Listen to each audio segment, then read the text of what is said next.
seated.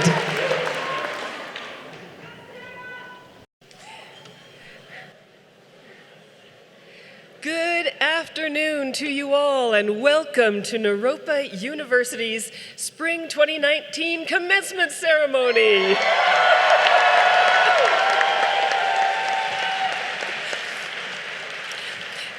My name is Tina Fields. I serve as professor in the Ecopsychology Master's Program, and today I have the honor of acting as your maestra of ceremonies.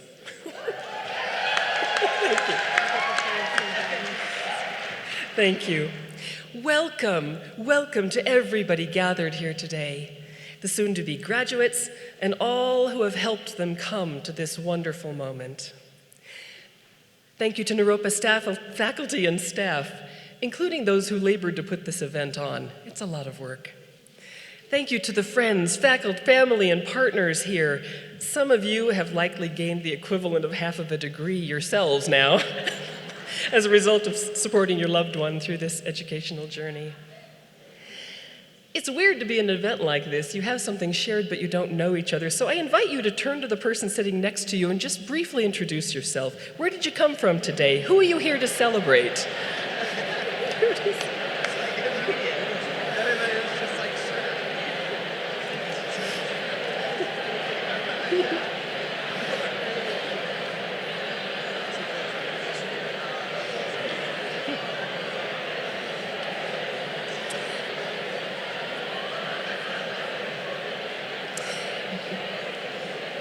Okay, you don't get their whole life story. Gratitude to all of you for coming to support our graduates today. At this moment, I'd like to ask you to please take a moment to thank your cell phones for their service and then ask them to please be quiet for the duration. Let's also take a moment to offer gratitude to our wider circles of support, the ancestors of everyone here, the Southern Arapaho people and the other ancestors of this land. Gratitude to the more than human world that gives us life, the water, the air, the earth, and all the other animals, plants, insects, and more, our relatives in all sorts of bodies with whom we share this extraordinary, beautiful planet. Think about the many changes this place has seen. Do you know where the Rocky Mountains now stand was once all flat plains? Back in the Jurassic with wide rivers crossing them. That's it. If you go to Morrison while you're here nearby, you can still see prints of dinosaurs where they came down to get a drink. Big changes. We've seen big changes. And so too, we stand at a moment of great change in the world and in the lives of these students here. Leaving Naropa marks a ceremonial crossing over a threshold into a new phase of life, from student to graduate. And you're going out into the expected but unknown and really ultimately unknowable. With this, you're entering liminal space, what Victor Turner poetically called betwixt and between. And in nature, these threshold times are considered dangerous. From darkness to light at dawn, or at crepuscule, the twilight, and back into the night again. This is when the sharks and the mountain lions are out and eating. And in Ireland long ago, the times between the solstices and equinoxes, now known as Halloween and May Day, just the other day, were also considered dangerous times of year because at these times, people thought the dead could walk back between the portals to visit us. The fairies could open doors into other worlds, especially for good musicians.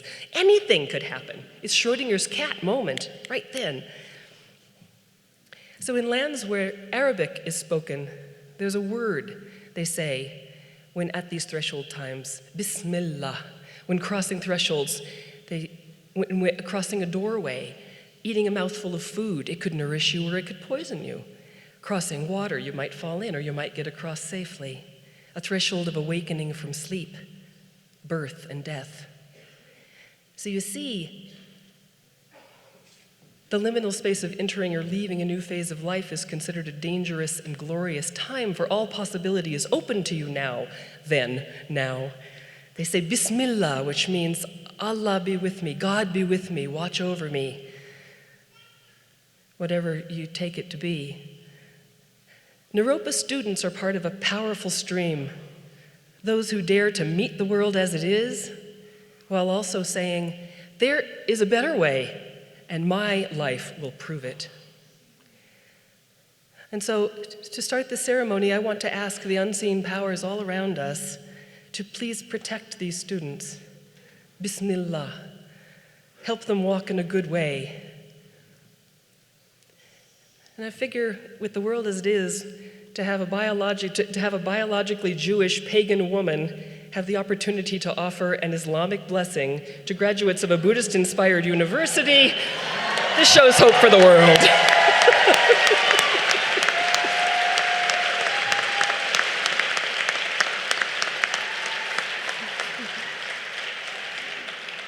Everybody here today is offering a great service, allowing these grads to step into their new role as bachelor or master of their chosen fields, witnessed and held by their beloved community. Thank you again for being here. To commence celebrating their achievements, it's now my pleasure to introduce Joshua Vang, accompanied by Mark Miller, who will offer the invocation.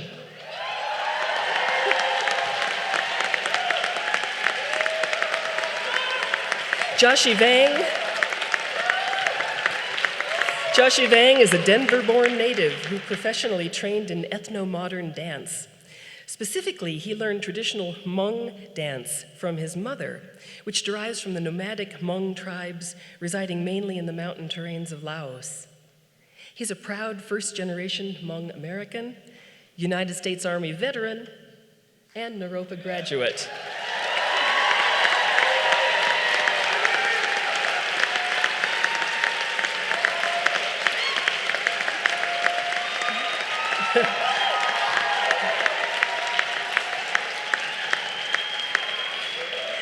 And this fella next to him, from the LA Coliseum to hole-in-the-wall European jazz clubs, saxophone and flute player Mark Miller has toured and recorded with a wide variety of artists, including Valerie Carter, Tuck and Patty, David Darling, R. Carlos Nakai, and Nawang Kechog. His recordings include World Without Cars, which was named a top 10 album of the year by Cadence magazine, and the Grammy-nominated album Illumination with pianist Peter Cater. Mark is chair of the Naropa Music Program.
Thank you.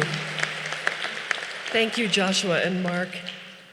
His outfit had real French coins sewed to it, and it weighs, he said, about 50 pounds. Part of it was made by his aunt. Beautiful. It's now my honor to introduce Naropa University's president, Charles Leaf. Chuck was named the 7th president of Naropa University in 2012, and he has a deep connection to Naropa that spans more than 40 years. I would also add, it is a tremendous pleasure to have a president who is also a fine human being.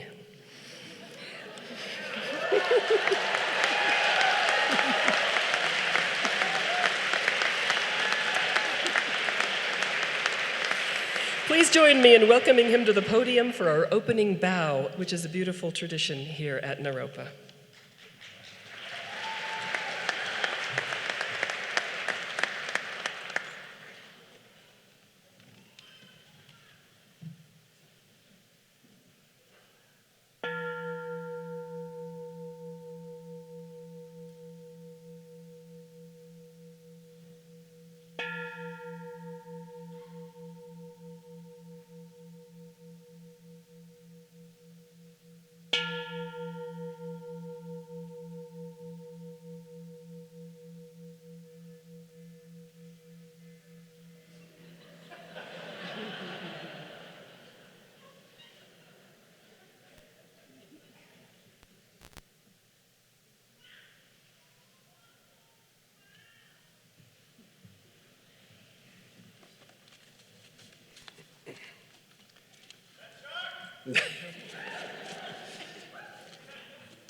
Good afternoon.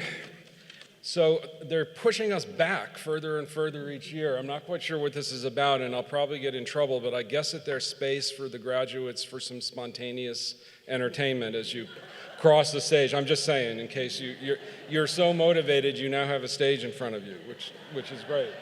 And I'm sitting in Lynn's lap, but sorry. But, all right. On behalf of the members of the Board of Trustees, some of whom are with us today, the Naropa faculty, administrative staff, and our students, it's my pleasure to welcome you to the spring 2019 graduation, and I'm especially delighted to be welcoming our graduates, along with your family and friends, to this joyous ritual acknowledgement of your great accomplishments. Shortly, we're going to have an opportunity to hear from my good friend Rhonda McGee, who is a fierce and kind advocate for social justice, inclusion, and the power of mindfulness and compassion in the evolution of a decent and caring society. I'll have some more to say about Rhonda in a few minutes. I learned an important lesson recently about commencement talks from a great teacher who also happens to be a 4-year-old. In 2 weeks, I'm going to give another graduation speech to the graduating class of the Alia Preschool, Naropa's lab school, just up the road. And while I shouldn't admit it, I'm actually way more nervous speaking to 25 eager and restless 4-year-olds than I am to all of you. And I'm sorry for that, but that's just the fact. The entire school at Alia comes to each graduation, so for some of the kids who have been there since they were 2 years old, they were privileged to have heard me speak for the last 3 years. Last year, one of the graduates recognized me. I was really proud that he did, and I said I was really happy that he remembered me. And he said, "Yeah, you're the guy that says blah, blah, blah before..." This is true, before we get juice and cookies. So, let's hope for the best this afternoon, but I have learned that lesson, and I'm still scared to death about what's going to happen in 2 weeks. As Naropa moves toward our 50th year as a unique model of higher education in North America, we're working with the challenges that are so widely felt by most liberal arts colleges. It's very scary in the morning to open up various listservs that I'm on and find college presidents talking about how we're working to close and how we're in significant trouble and we've lost 50% of our graduates and enrolled students.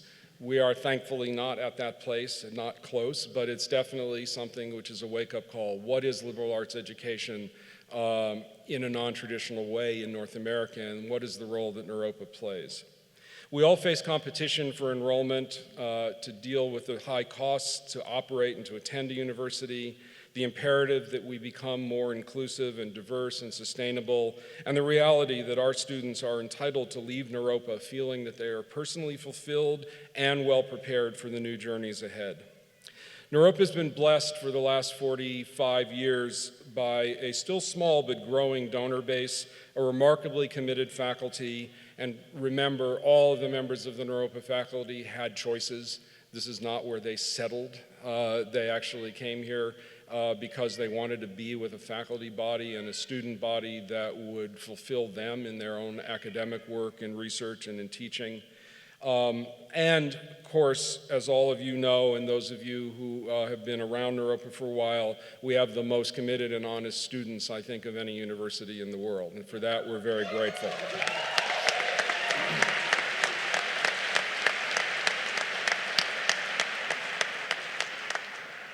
And despite, and in some way because of those challenges, I think our commitment is very much to remain true to our founding vision.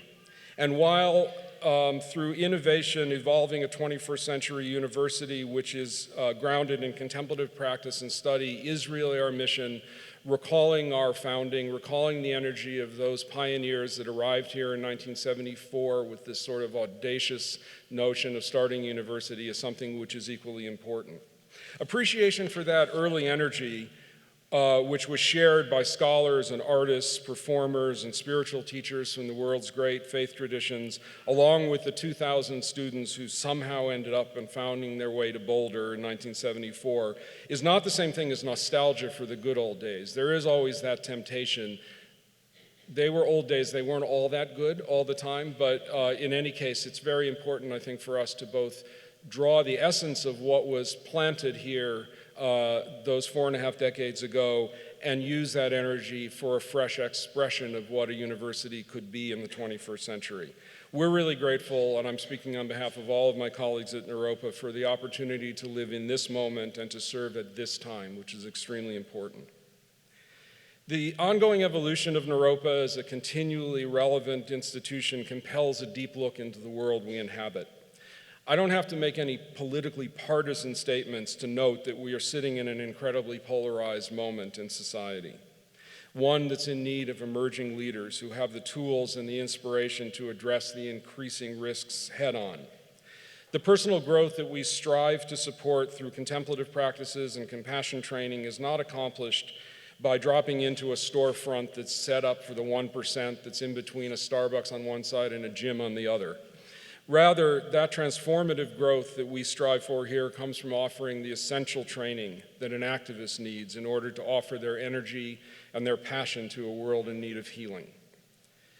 For our graduates, your plans may be clear: to serve as a therapist, a chaplain, teacher, environmental activist, artist, performer, social innovator, or through some fresh expression that's drawn from the rich exposure that you've had at Naropa.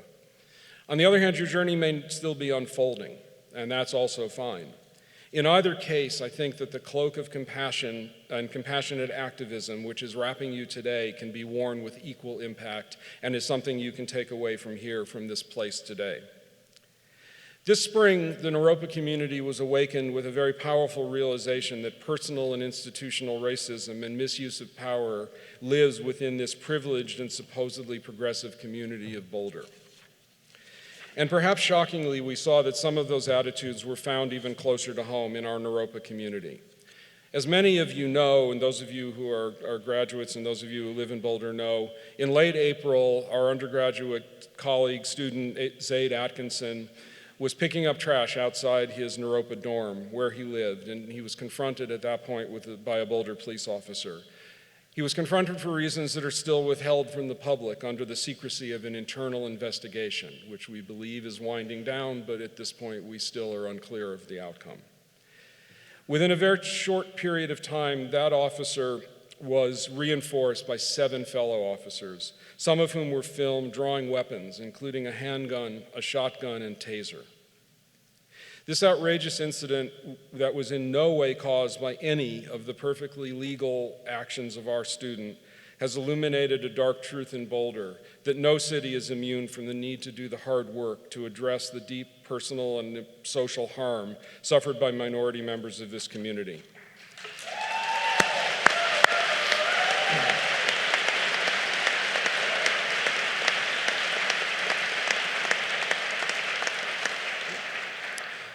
Those dangerous actions received international media attention, not something that we welcome, but something that in some sense was very important. Zaid has responded with a clear and firm statement of his truth whenever asked for a media interview or a discussion with anyone in Boulder. The truth that he was very badly treated. But with each opportunity to speak, I've also seen that Zaid has also modeled the best of what any of us would hope to hear from a Naropa student. Namely, that the hard work that this city needs to do must be grounded not just in social justice and anti-racism training, but also in mindfulness and compassion. That fierce allegiance to justice and an unrelenting demand for action need not be grounded in aggression. That's been modeled by Zaid, and I think that's the commitment that we have made as a community to work on the issues that have been raised.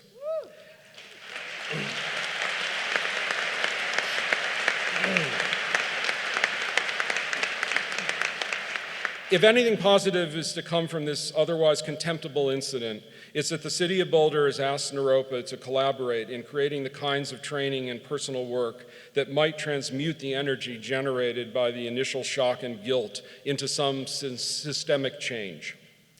I agreed that this was a role that Naropa would be willing to play, but said that we'd only be interested if the city leadership was prepared to do a level of deep work that is needed to have true impact. We can recommend some 2-hour anti-bias training and probably recommend some really good people.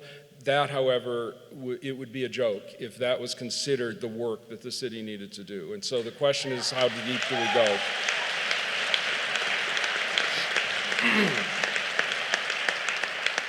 When I spoke about that request in an undergraduate class in social innovation that I'm privileged to co-teach, one of my students, herself a woman of color, asked me whether any part of the process with the city would include an acknowledgement that we at Naropa believe that we also have to do the same work.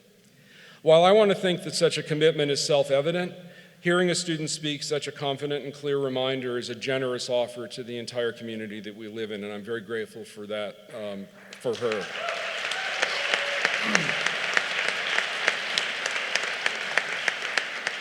This work is an unfolding story, and I know some of you will be leaving Boulder and leaving us, but I invite you to follow and I invite you to participate in whatever ways you can as you experience what we're doing in Boulder.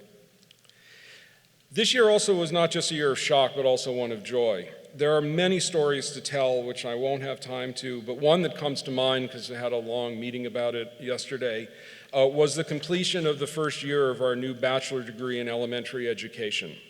Though none of the graduates are here, because there's a few years more to go, but it was a very important first step, a program that was founded by the generosity of an individual donor and under the guidance of an incredibly dedicated faculty.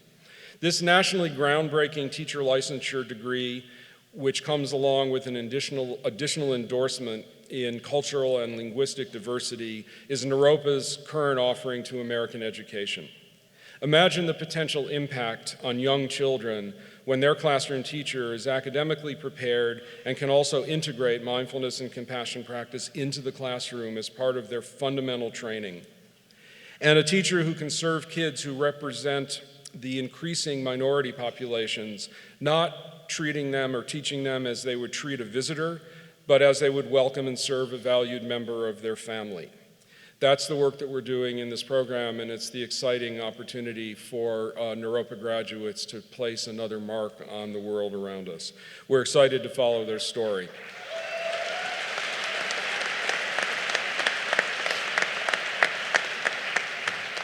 And for all of you who are graduating today, always hard to know what to do with they're not really diplomas because there's nothing inside, they're just packed.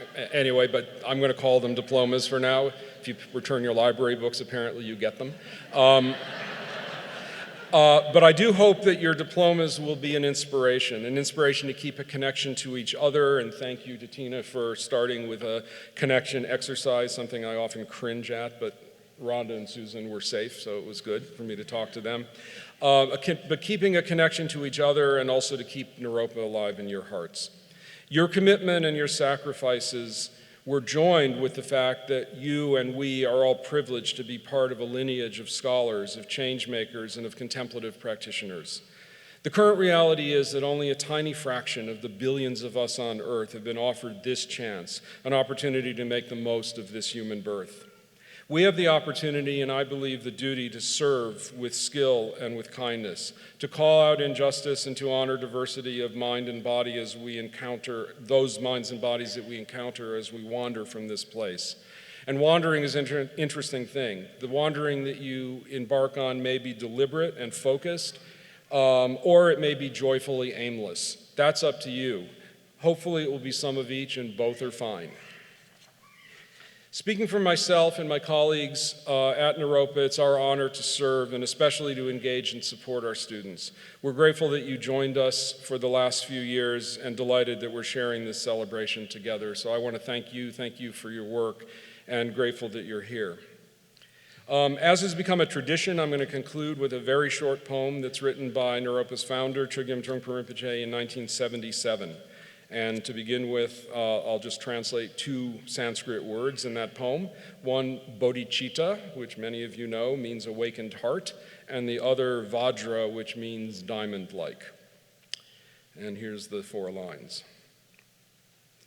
In the jungles of flaming ego, may there be cool iceberg of bodhicitta. On the racetrack of bureaucracy, may there be the walk of the elephant. May the sumptuous castle of arrogance be destroyed by Vajra confidence. In the garden of gentle sanity, may you be bombarded by coconuts of wakefulness.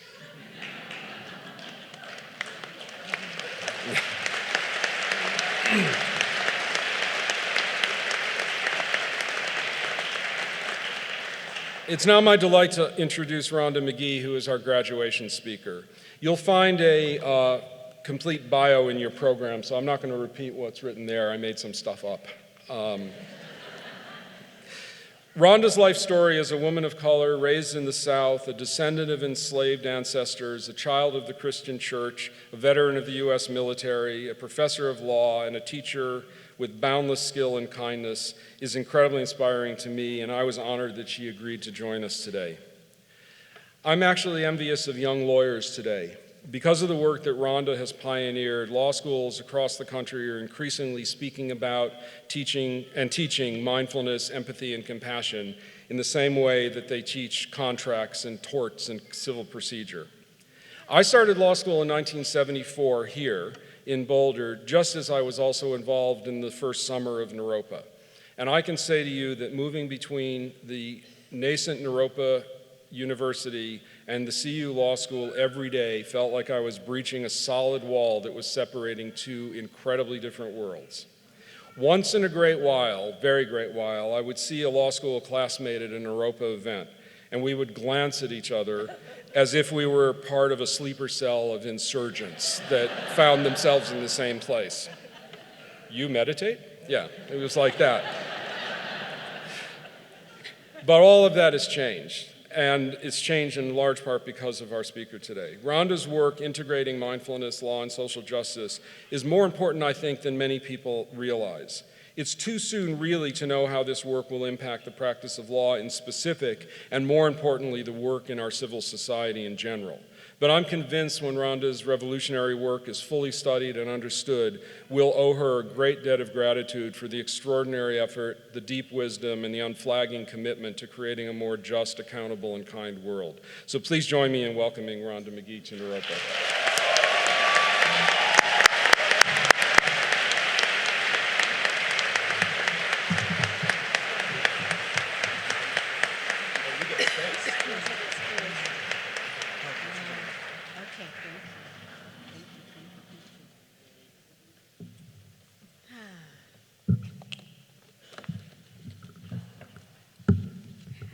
So, thank you. Good afternoon, Naropa family. Good afternoon, Naropa family. I have to say already I'm a little bit thrown, first of all, by that really, truly gracious and lovely and tender introduction by your esteemed president and my friend in this very life, Chuck Leaf. So that's the first thing that's throwing me off. I just really appreciated the way, the care that you took in graciously introducing me, my dear friend. I'm also thrown off because usually, if anybody's ever seen me speak, you know I'm kind of almost never behind the podium. I'm almost always taking the mic and moving. So here we are. I'm probably going to be doing this a lot more than doing that. So I just want to say, again, thank you to everybody here. I'll pull this just in case I, might look down. But thank you so much, really, to each and every one of you for really inviting me to be in your family, and in this gesture, helping me feel the really sense of expanded family that we are in this moment, right? I want to thank everybody who helped make this day possible. The thanks have already been flowing, and I just want to add mine to those that we extend to all of the staff and faculty, beloved teachers, administrators, family members, right? Chosen family and biological family and every kind of family, without whom we wouldn't be here being able to stand and celebrate some accomplishments today. Yeah? Yes. Yes. So lift up the thanks, lift up the gratitude to everybody in the circle that we know of our connectedness, the circle of support,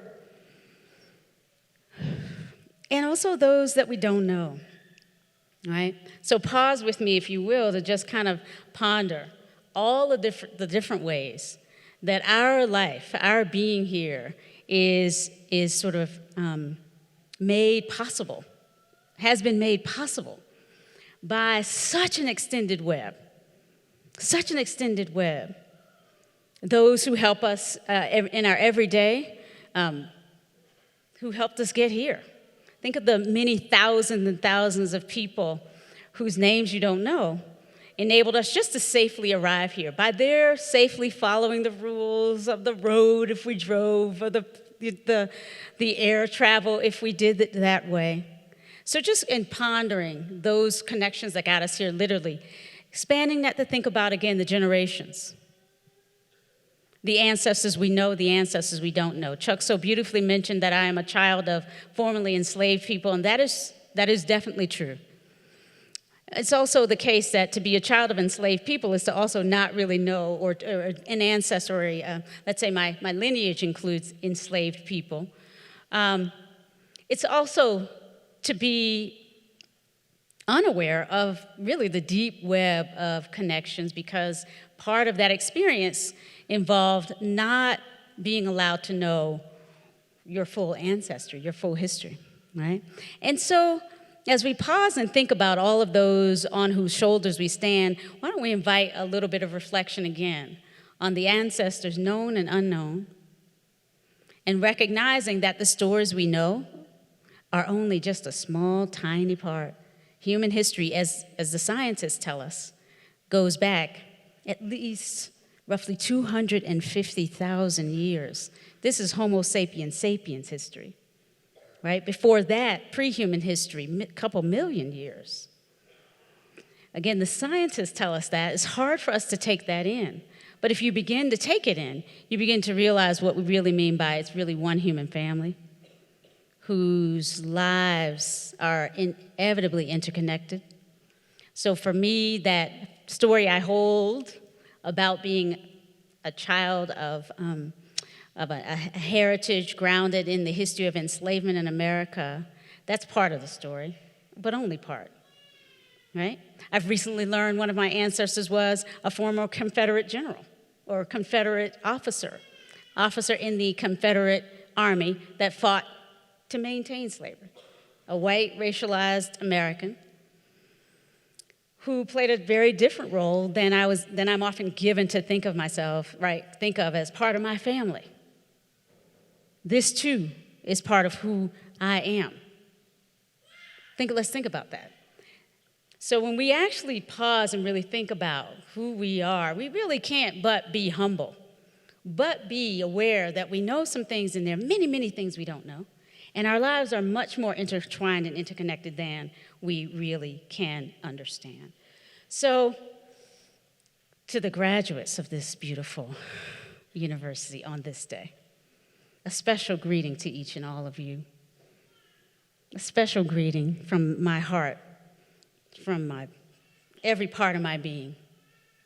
Having sat where you're sitting, actually, I was just thinking about it, and for some reason, I'm not a person that does anniversaries very well, but it was actually 30 years ago that I graduated from the University of Virginia with a BA.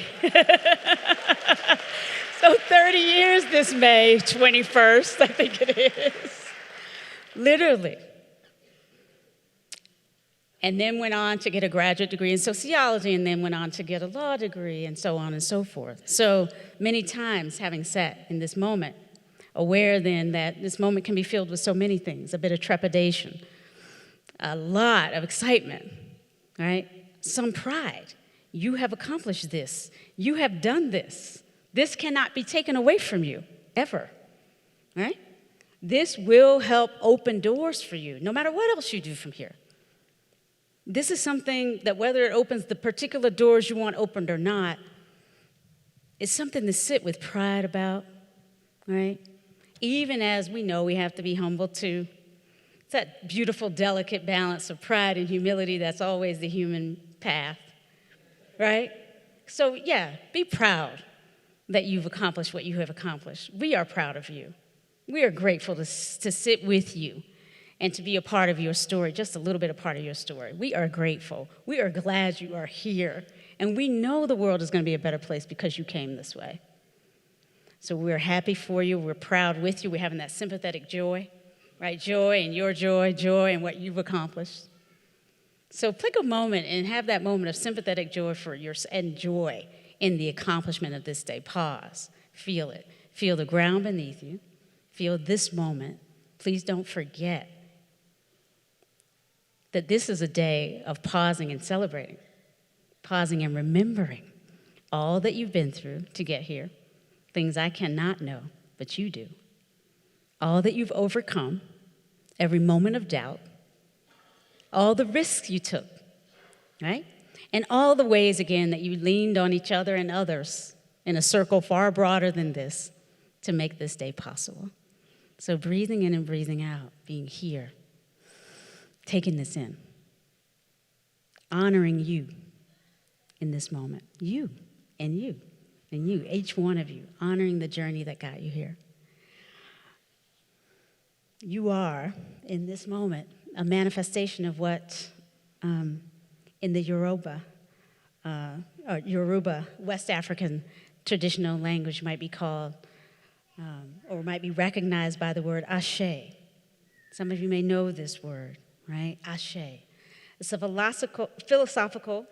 philosophical and spiritual word that seeks to encompass the idea of the spirit that's at the root of all existence, the spirit that's at the root of all existence, and therefore in you, right?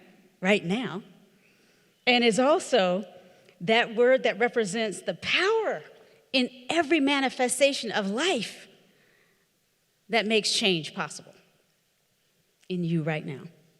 Ashe.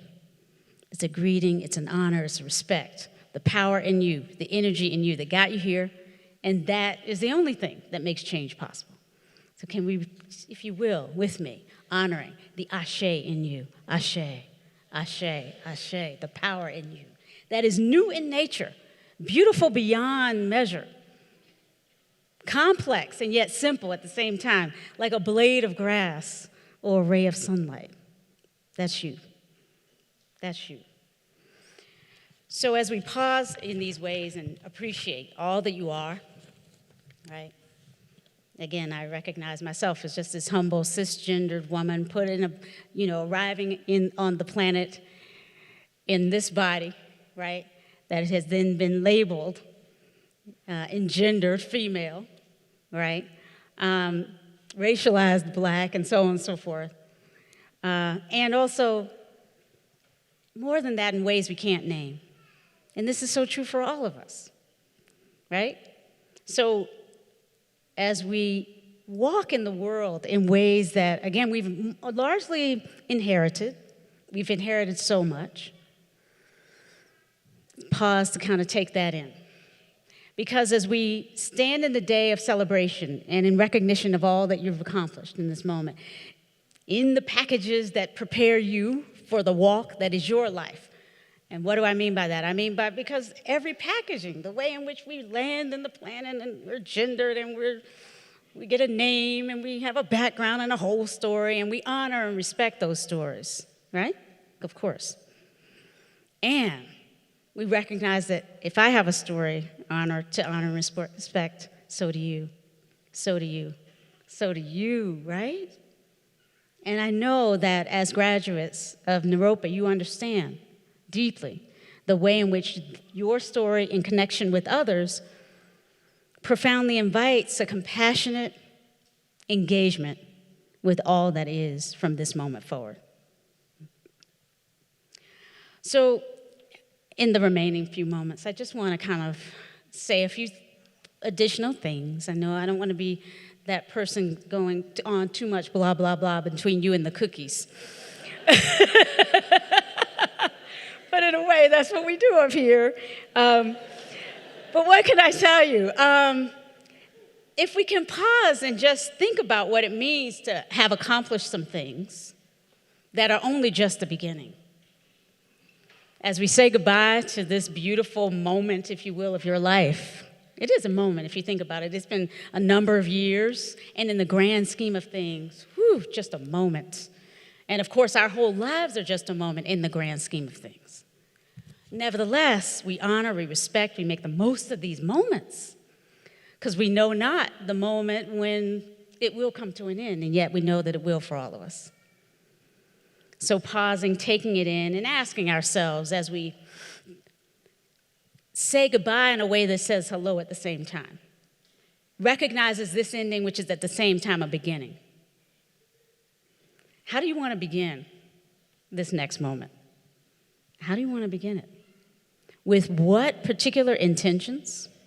With what particular values? With what particular way of walking in the world?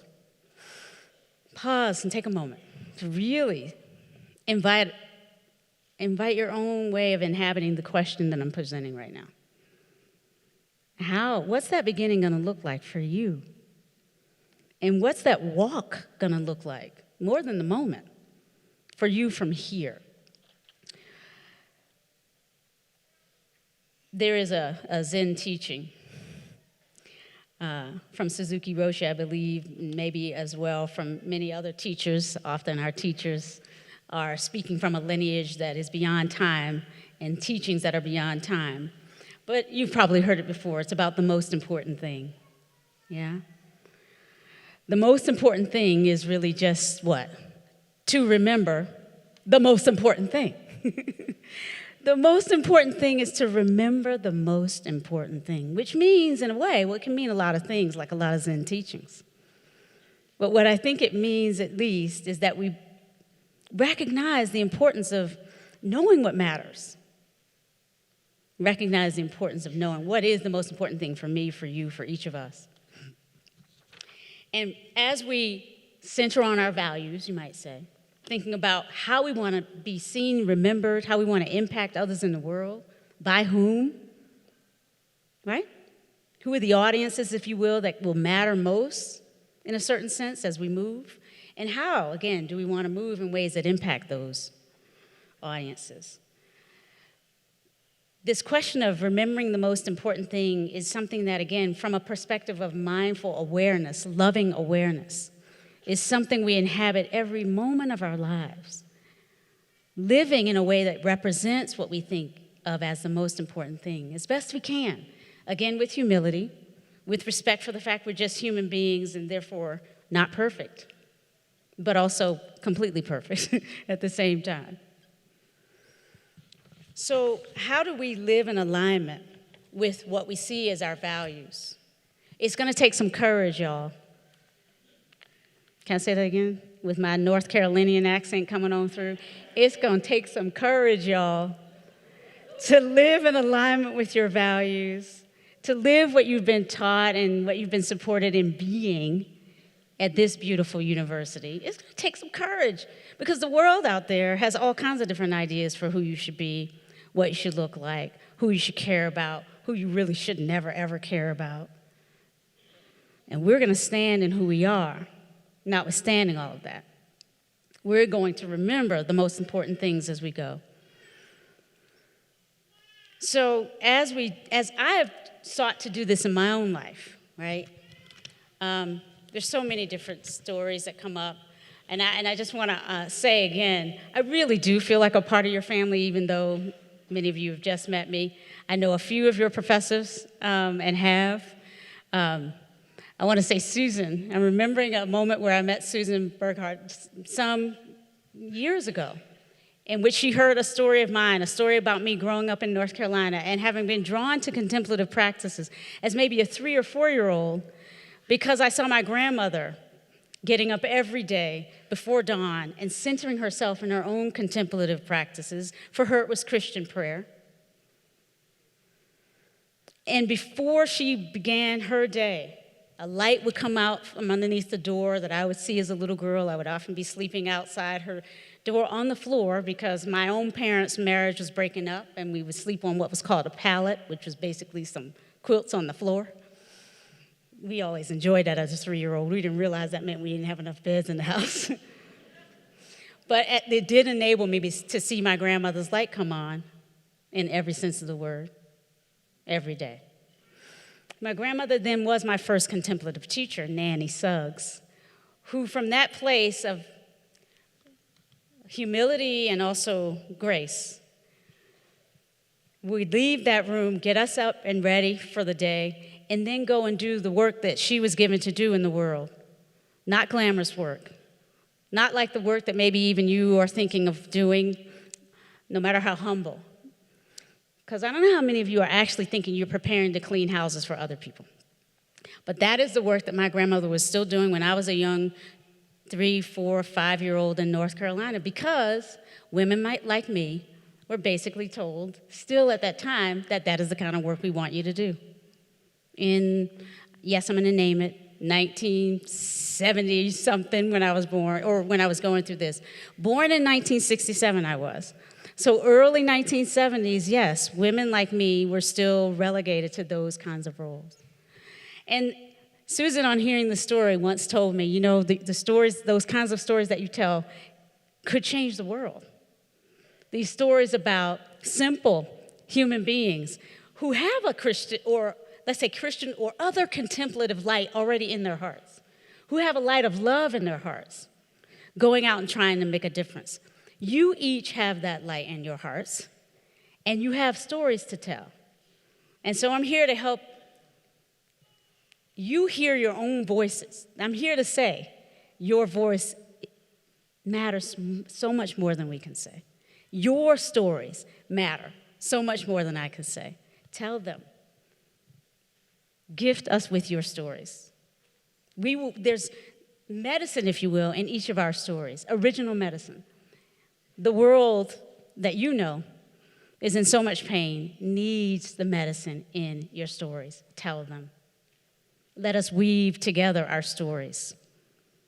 Break down the crazy notions of separation that run through all our lives by telling our stories and finding our way toward our common humanity through the gift of those stories. Does that make sense? Does that make sense? So I want to just begin to close here, right, by inviting a reflection on this idea that I'm sort of bringing forth and blending with some of my own way of holding the opportunities that present themselves for us. As you know, I've been a law professor working with students who have done everything from supporting families around the immigration crisis that we're dealing with today, and working in clinics and going down to the southern border and helping families in distress as they prepare for the threat of deportation, of separation.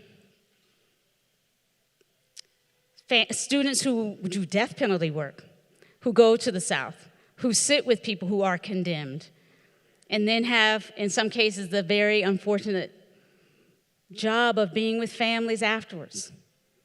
So, in other words, the work that law students do, like some of the work that you will do as counselors, as teachers, as folks working in healthcare,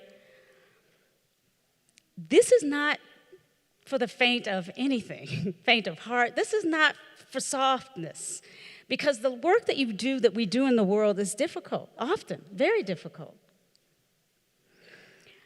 And yet, I have spent 21 years as a law professor working with students to do these kinds of things. And like my colleagues, your professors here, we know you can do it.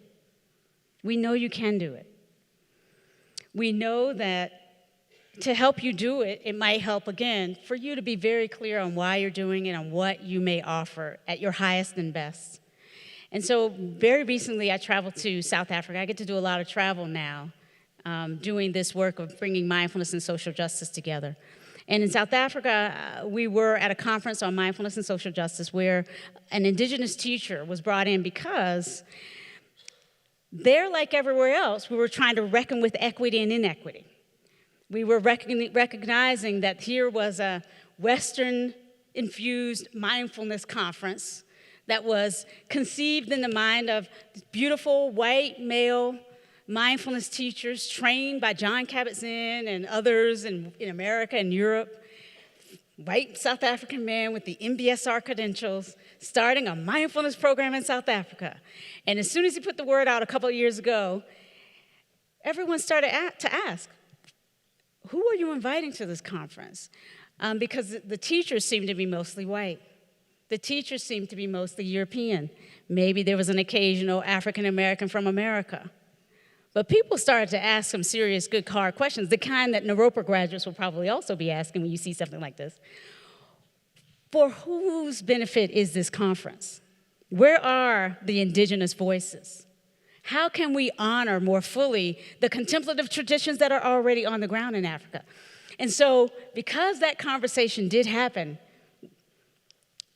we got the beautiful teachings of an African teacher who shared with us. His name was Baba Kandemwa, is the name that I'll offer here. His name is Baba Mandazwa Kandemwa, the full name.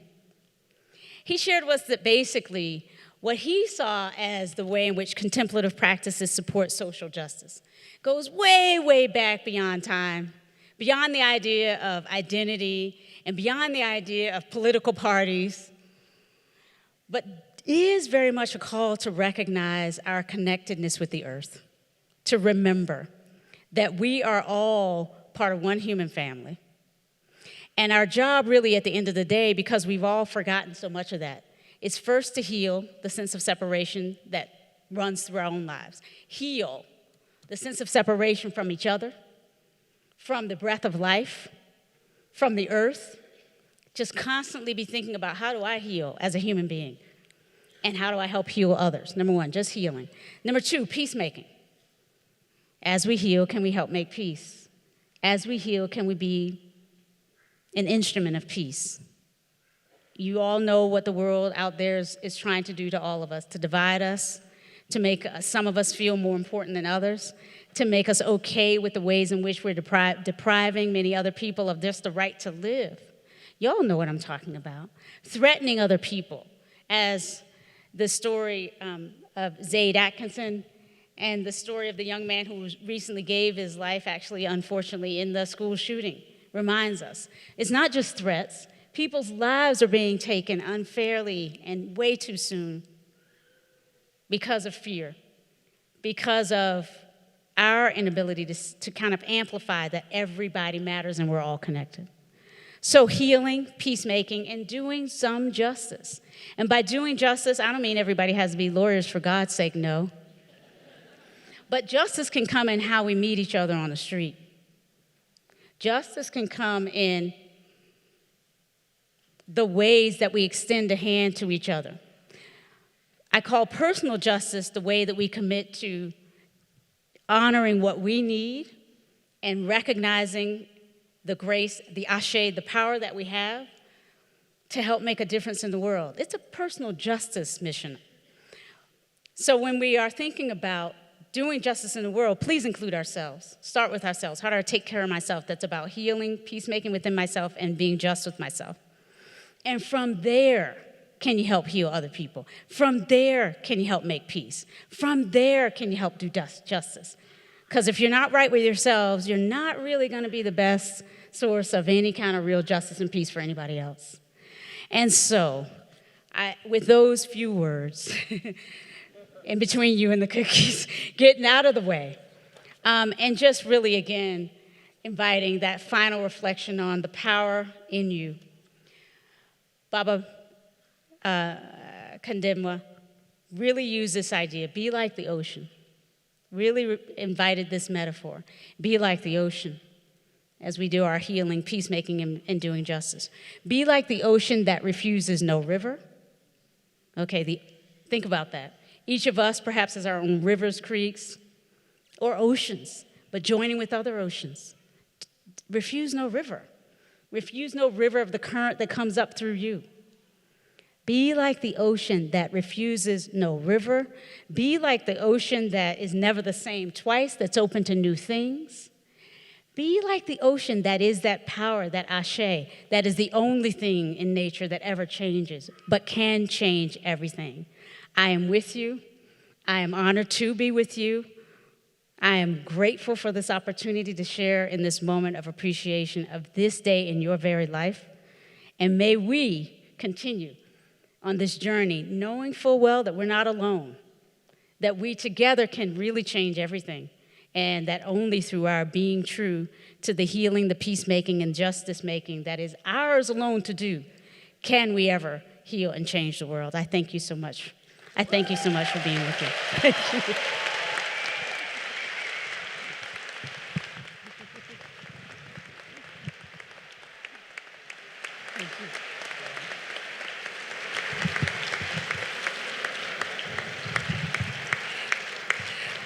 Thank you for these inspiring words, Dr. McGee, and the reminder of the medicine of stories.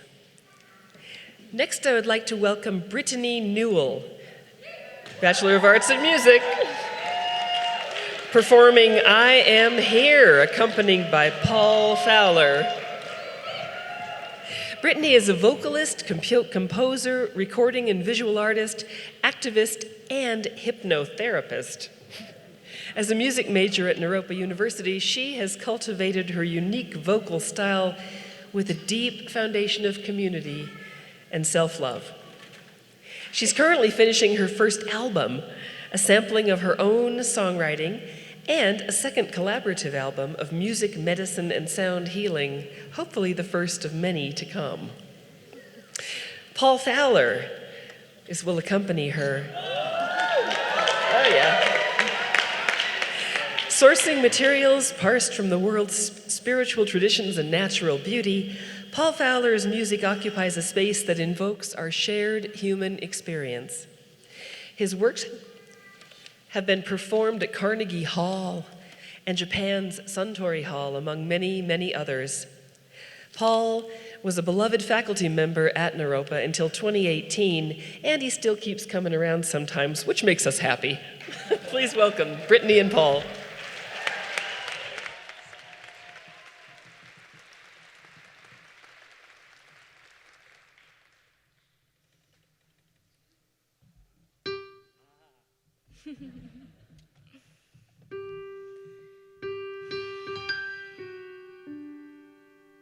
I don't need you to love me. I don't need you to love.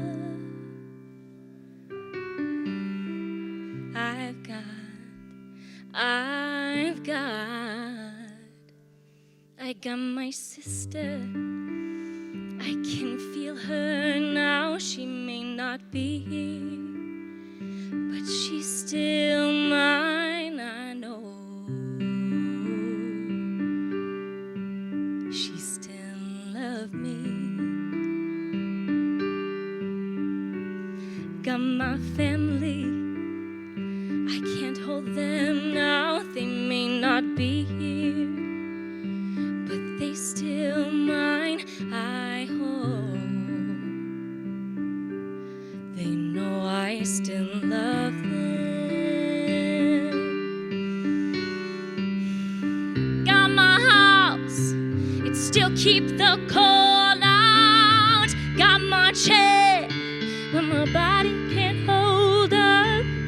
Got my hands doing good like they supposed to. Showing my heart to the folks that I'm close to. Got my eyes, though I don't see as far now. They see more about how things really are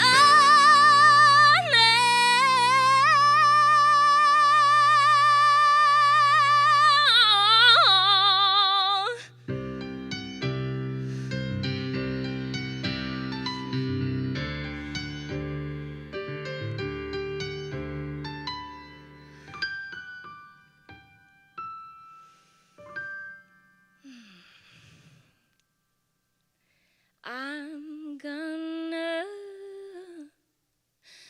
take a deep breath. Gonna hold my head up. Gonna put my shoulders back and look you straight in the eye. I'm gonna flirt with somebody when they walk by. I'm gonna sound sing out.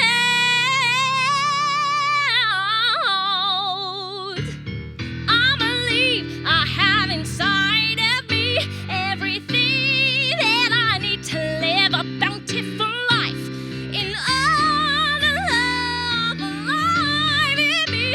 Oh, stand as tall as the sycamore tree, and I'm thankful for every day that I'm hearing. Oh, the easy and hard ones I'm living.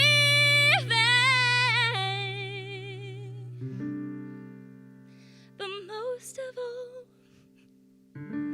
I'm thankful for loving who I really am. I'm beautiful. Yes, you're beautiful. And we're here.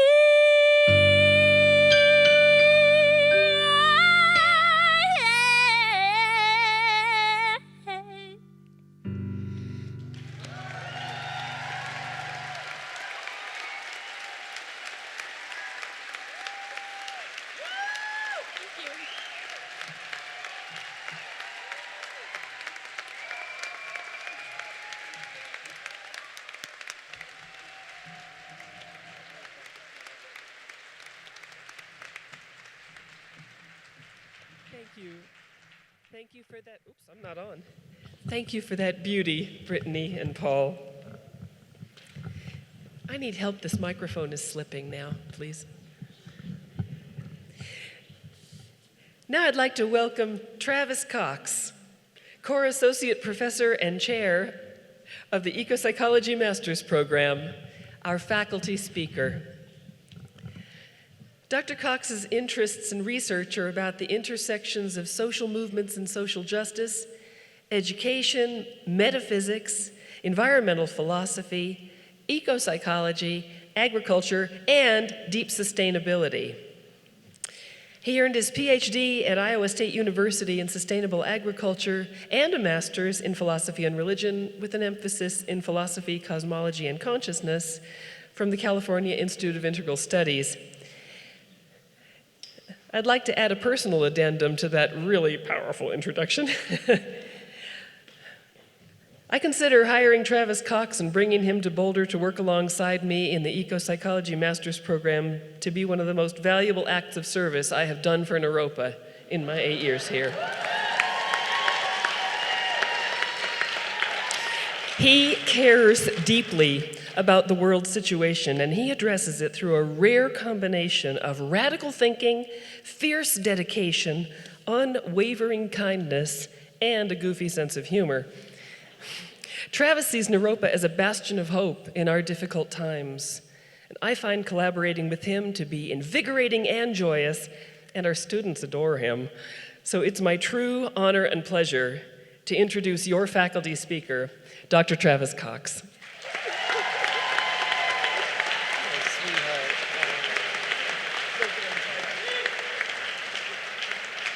Hey, y'all. So I wanted to start just by saying that tomorrow is Mother's Day. And so I'm going to dedicate my speech to the Great Mother, our Earth, my own mom, my mother-in-law, and the mother of my children.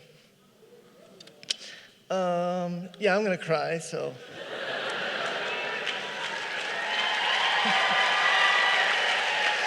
Yeah. Hopefully it's at the right spot, though, because otherwise, So I've been learning about and teaching sustainability for 18 years now. And when I first learned about sustainability, I learned all the ways we could die as a species if we don't turn it around. Climate change, the sixth mass extinction, peak oil, nuclear proliferation, overconsumption, militarism, pollution, technology, and unfortunately I could go on. But let me tell you what I've learned just from October while teaching sustainability to our undergraduate and graduate environmental studies students. The Intergovernmental Panel on Climate Change, the world's leading authority on climate change, wrote a report which came out in October, and it said we have 12 years to do what we thought we had until 2050 to do, that being a complete restructuring of our society, which in itself was a seemingly insurmountable task. Essentially, it's the difference between 1.5 degrees of warming, which means we lose 60% of the coral reefs, rather than 90% if we do nothing and lock in 2 degrees. This means we've got about a decade. That's a measurable amount of time for me. That's how long my oldest daughter has been on this earth. And in a decade, my youngest daughter will be getting ready to go off to Naropa. When I first started paying attention to the collapse of the biosphere, we were talking about 2100. Now we're talking about 2030. And in fact, as you'll see, it's already happening because also in October, the World Wildlife Fund put out a report which stated, quote, populations of mammals, birds, fish, reptiles, and amphibians have, on average, declined in size by 60% in just over 40 years. Like in my lifetime. 60% of like everything. Then, in February, Warren Buffett warned of an impending human mega catastrophe and how he is investing accordingly. Now, I want you all to sit with that because that's what we do at Naropa. I want you to take a couple breaths and feel that in your body. And I'm guessing, even right this minute, many of you have already creeped into depression, paranoia, compulsion, anxiety, guilt, despair. Seriously, pick any of the traditional trauma responses, because we've all got our favorites. Every single one of us carries trauma just by the nature of being alive in 2019. So it makes complete sense that you would deal with everything I just said by wanting to return to your normal lives after this ceremony. But I'd like to make the case that, for most of us in this room, reverting to trauma responses could be in and of itself a form of privilege. There are literally billions of people out there, millions of them in this country, who have way less than us and yet persevere every day. Tragically, it'll be these people impacted the most by our inaction. So while I want you to feel this, and I won't judge you if you revert back to coping, I'm begging you right now to go into those uncomfortable feelings and follow me through to the other side. Plus,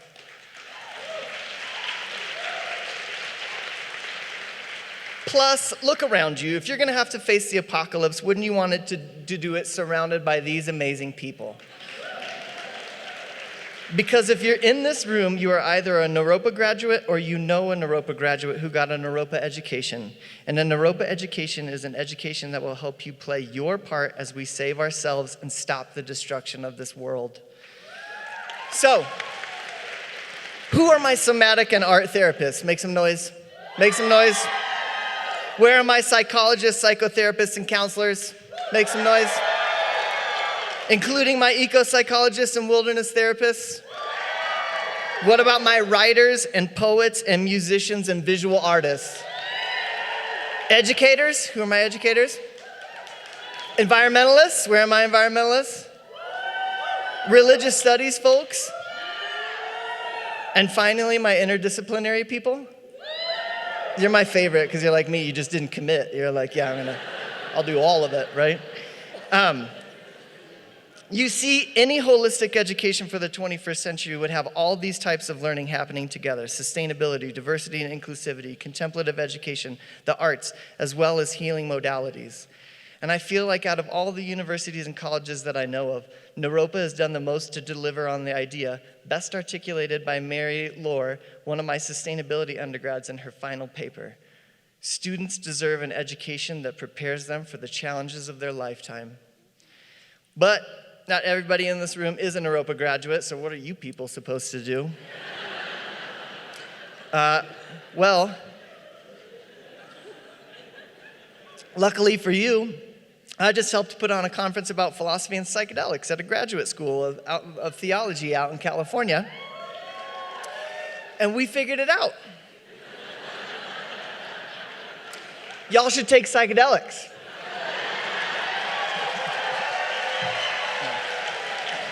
No, sorry. I mean, yes. Right? No. But yes. So on the last day of the conference, Sunday, John Cobb, the renowned theologian John Cobb, not the renowned former president of Naropa, the theologian John Cobb, gave a bit of a Sunday service where he talked about the role of love, hope, and faith in our present moment. First, he made sure to note that faith was more like faithfulness in his mind, a faithfulness to what our hearts know is right. Then he talked about how hard it was to have hope right now, but I can tell you that he sure had it, though I can't say as I have a lot of it right now, mostly just because of what's happened since October.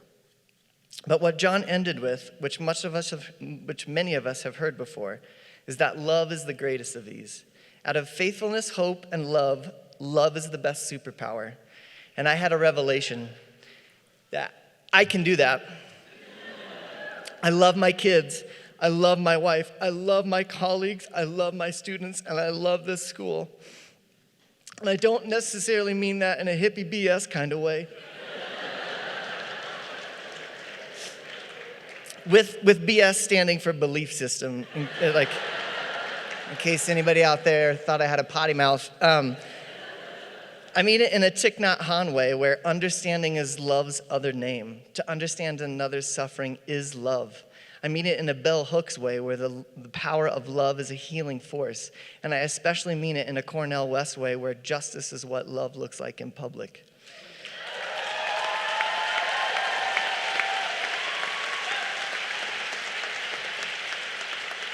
Wait. Sorry. All right, I didn't mean to mislead you with all this love talk. Okay, I haven't yet told you about the climate change paper that is described in the headline of the February Vice story about it as, quote, the climate change paper so depressing it's sending people to therapy, which is good for some of our graduates, but not anybody else. So I had the Vice tab open in my browser for months before I had the courage to read it a couple weekends ago. And when I did, surprise, I cried off and on for like 2 days.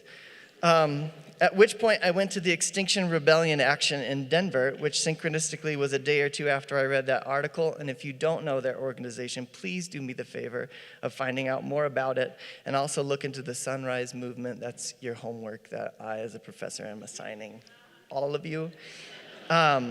So one of their demands to deal with our crises is to form citizens' assemblies, and at least in Denver, the discussion centered on consciously including and empowering traditionally marginalized peoples because they know exactly what needs to be changed in this unsustainable system because they live out the exclusion every day. Justice is what love looks like in public. So I want to end by describing what I think will be the beauty that comes of the challenges of our current moment. I want to tell you of the future vision that draws us out of the depths of where we currently find ourselves. And the beautiful moment that we get to experience is that we get to build all together.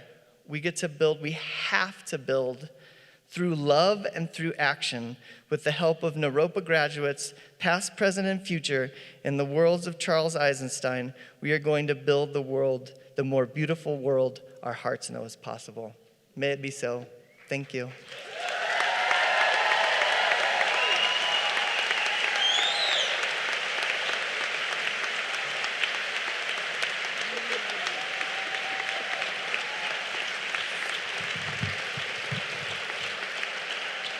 Thank you, Travis. Now please give a warm welcome to Fern Deininger, our undergraduate student speaker.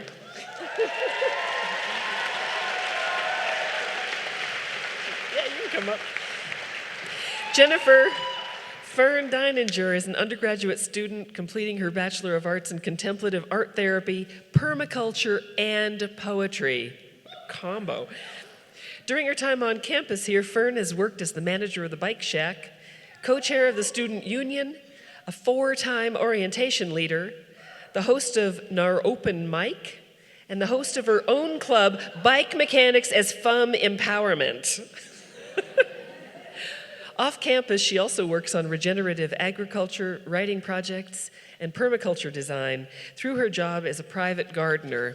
Our students rock. Would you just say it? Let's please welcome Fern.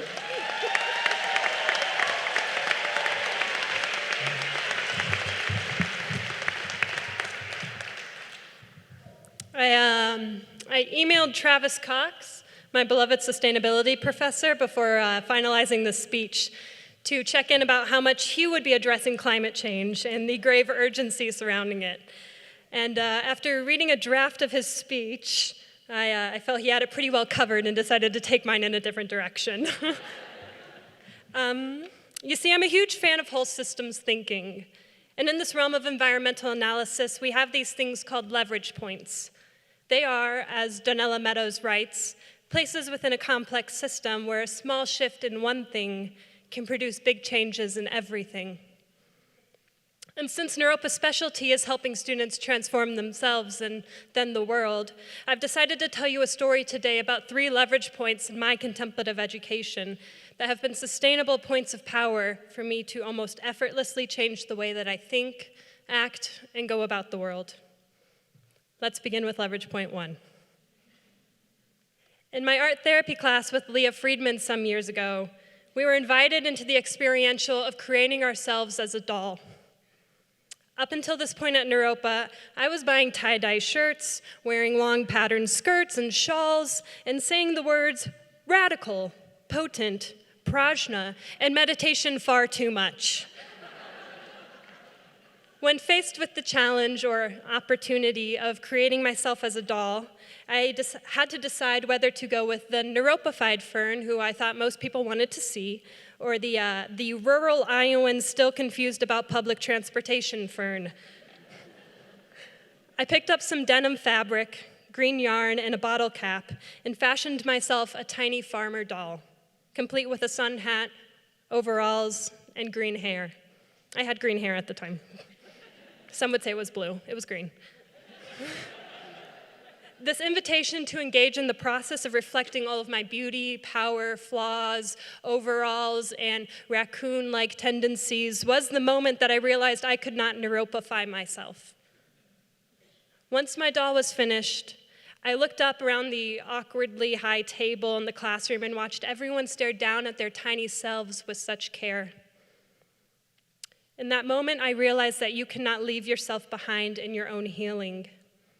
You must show up to the gates of your life with the willingness of a child to play, to create, and to love with absolute authenticity, however that means for you. If we all show up in our own authentically contemplative way, we will be so much stronger and more resilient for it. Moving out of the pattern of homogenizing and into a system that values biodiversity in all of its glorious forms is absolutely rebellious and very necessary in this day and age. The next leverage point came to me while listening to a permaculture designer, guest lecturer, and all-around hero of mine, Joel Glansberg, give a talk on syntropy and entropy. Joel talks about this idea of the crack being the next level, something that we must open ourselves to. In entropic systems, the crack symbolizes a break, a point that needs to be replaced, thrown out, or hidden. In the syntropic systems, the crack is the next level. If a seed cracks open, a plant germinates, and if an egg cracks open, a chick hatches. I see Naropa as having a lot of cracks, which is to say a lot of opportunities for growth. Naropa plays a role in the larger society as a whole, and therefore it is not exempt from the problems we're seeing as systemically present nationwide, like cultural appropriation, rampant capitalism, systemic and institutional racism, and misogyny violently bypassed and coded in spiritual language.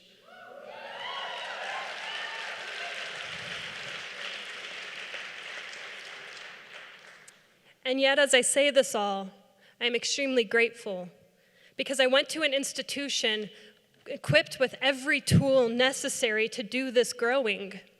Restorative justice, diverse hiring committees, decolonial voices, and engaged students are the way through the crack for Naropa.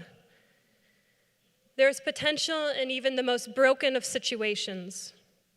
Can you imagine how dark it is for the dandelion root underneath the sidewalk until finally a tree root cracks open the cement and the light pours through? We need you to be both the tree root and the dandelion. We as a planet and as a natural system are cracking. Naropa has taught us to grow where we can, so, my dandelion friends, go find the light and move into it and bloom.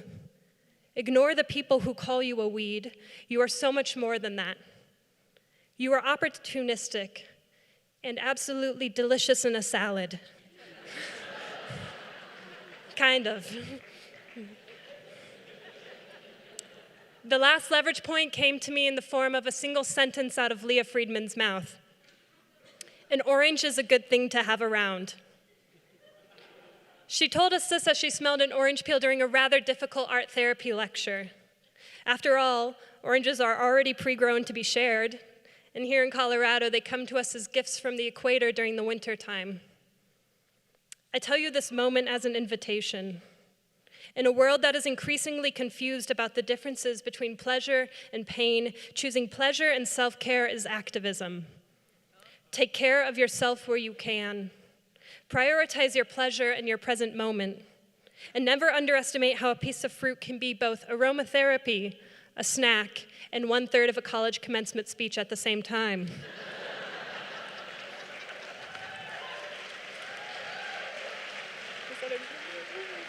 Okay. We all have our own leverage points. And as you go forth and leave this tiny campus, which is steeped in ritual and contemplative education and absolute magic, please remember to be open to these synchronistic moments that can change absolutely everything all at once. I am in awe of having you all watched, or having you all have watched. I'm going to restart that sentence. I am in awe of having watched you all grow and mess up and apologize and love with such brazen assurance. I have always said that the people make the place. You, fellow graduates, have made the place and my student debt absolutely worth it. Thank you, congratulations, and keep blooming.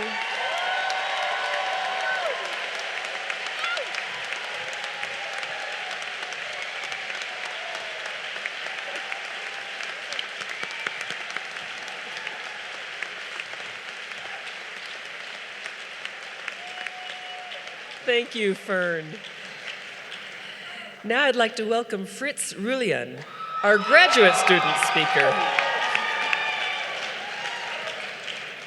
John Fritz Rulian Schmidt is a native Puerto Rican completing his master's in clinical mental health counseling, specializing in transpersonal wilderness therapy.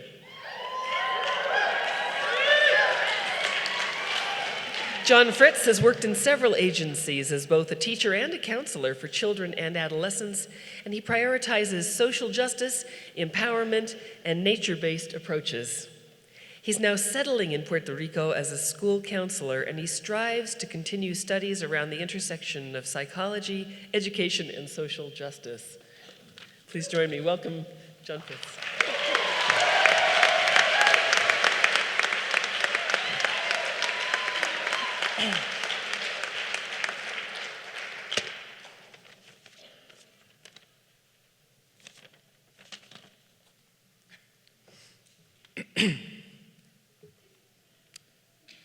Here we are, graduating.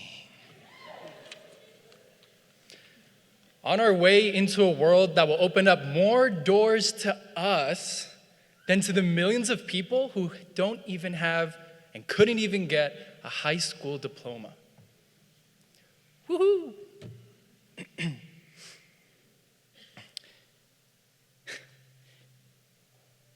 You get to sit there in that seat with educational privilege when so many can only dream of having that opportunity. Okay, now comes the most dreaded and avoided question in all Naropian psychotherapy. Drum roll, please. How does that make you feel?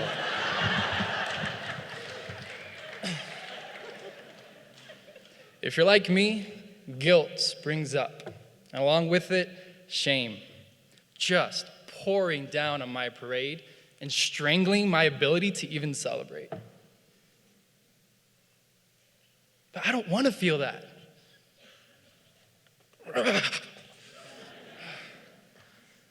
I could keep feeding that wolf or not. I don't know if you're familiar with the metaphor of the two wolves, but there is a Cherokee proverb that has taught me that there is a terrible fight inside of me between two wolves. And the one that I feed most will outlive the other.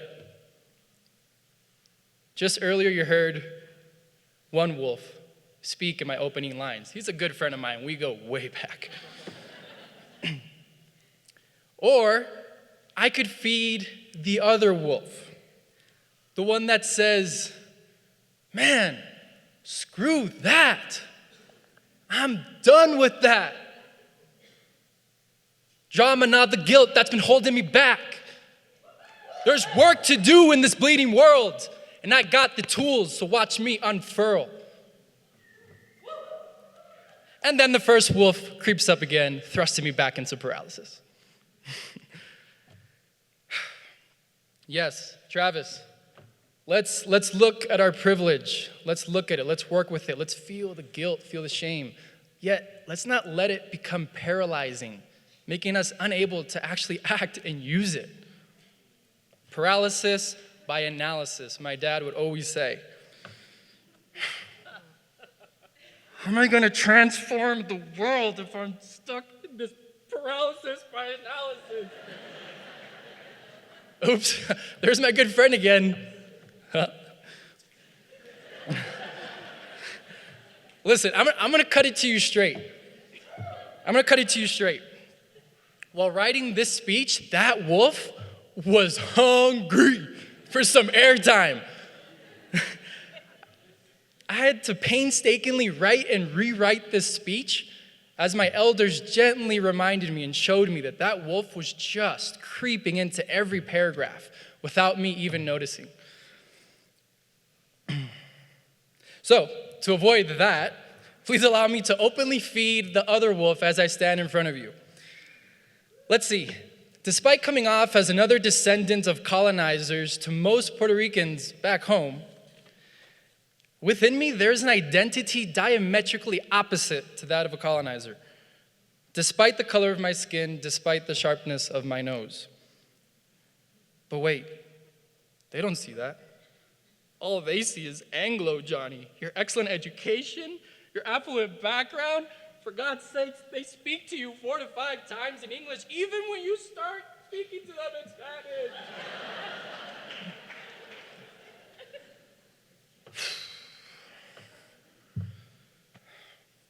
Actually, Johnny Fritz, you're good. They may think you're unfair and oppressing. You may think you're unfair and oppressing, yet you actually get to decide that part of the equation. It takes endless hard work to counter the ugly side that comes with holding privilege. That's what we do at Naropa. But you're doing that work sincerely, so screw it if others don't see that. It's enough if you know what's good. Just keep doing the good work. So I've shared with you what my 2 wolves are, my privilege and my relationship to it all. But it looks so different for everyone here. My hope is that you'll notice whatever those 2 wolves are, those 2 wolves snarling at each other, fighting within you for your attention. Perhaps it's related to privilege, perhaps not. Perhaps just the educational privilege that comes by virtue of being able to sit in that seat today with your sash, or not. Whatever the case, I want to tell you something I'm celebrating today, and that is our increased ability to choose. After we walk out those doors today, we get to choose. Just like the guards of the Attica prison riot that Howard Zinn mentions in The People's History of America, we have the choice of employing our leveraged position. As Fern is reminding me, the leverage we have. We get to choose how to employ that to fight against injustice. And of course, there's the risk of perpetrating injustice, but we get to choose. That is our privilege. And I think that's a great privilege worth celebrating. The more leveraged we are, the more we get to create the changes we want to see in the world. Starting today, or maybe after your loan's grace period ends. Whew. Wow, this other wolf really took off. So positive, the one that does this. I like this wolf. And as much as I'd like to say to you all that I will walk away with this wolf's belly full to the brim, leaving the other one faint, starved, and skeletal, the truth is that I'm far from that. What I can assure you of, however, is that I will continue to learn how to embrace and love the privileged parts of myself. I will keep the questions open. How do I best use my leverage to serve? How can I do so selflessly without needing to be the savior or enhance my image? And how can I keep my efforts well attuned to the actual needs of who I'm intending to serve? Damn, if I can do this, what is there not to celebrate? So if my inner dialogue resonates with you in any way, I hope that you too can go along feeding the preferred wolf inside of you heaps and heaps of the good stuff. And if you particularly resonate with the whole privilege thing, I hope you can join me in taking Rhonda's words and saying, I'm proud. So a joke I have with my friends and my cohort, I'll say, how are you doing today? So if you're feeling proud, join me in saying, I'm proud. Naropa graduates, how are you doing today? Naropa community, families, faculty, how are you doing today? All right. And hopefully you can also join me in saying, speaking from that second wolf in me, man, screw that. I'm done with that drama and the guilt that's been holding me back. There's work to do in this bleeding world. And I have the tools, so watch me unfurl. Thank you.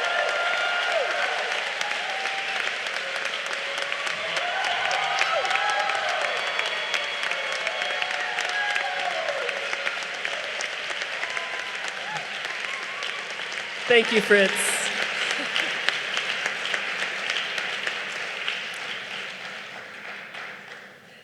Paralysis by analysis. I'm taking that one home.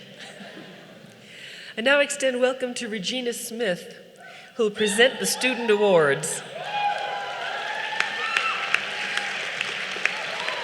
Regina is Executive Director of Mission Integration and Student Services. She also goes by the titles Queen of Possibilities and Sorceress of Soul.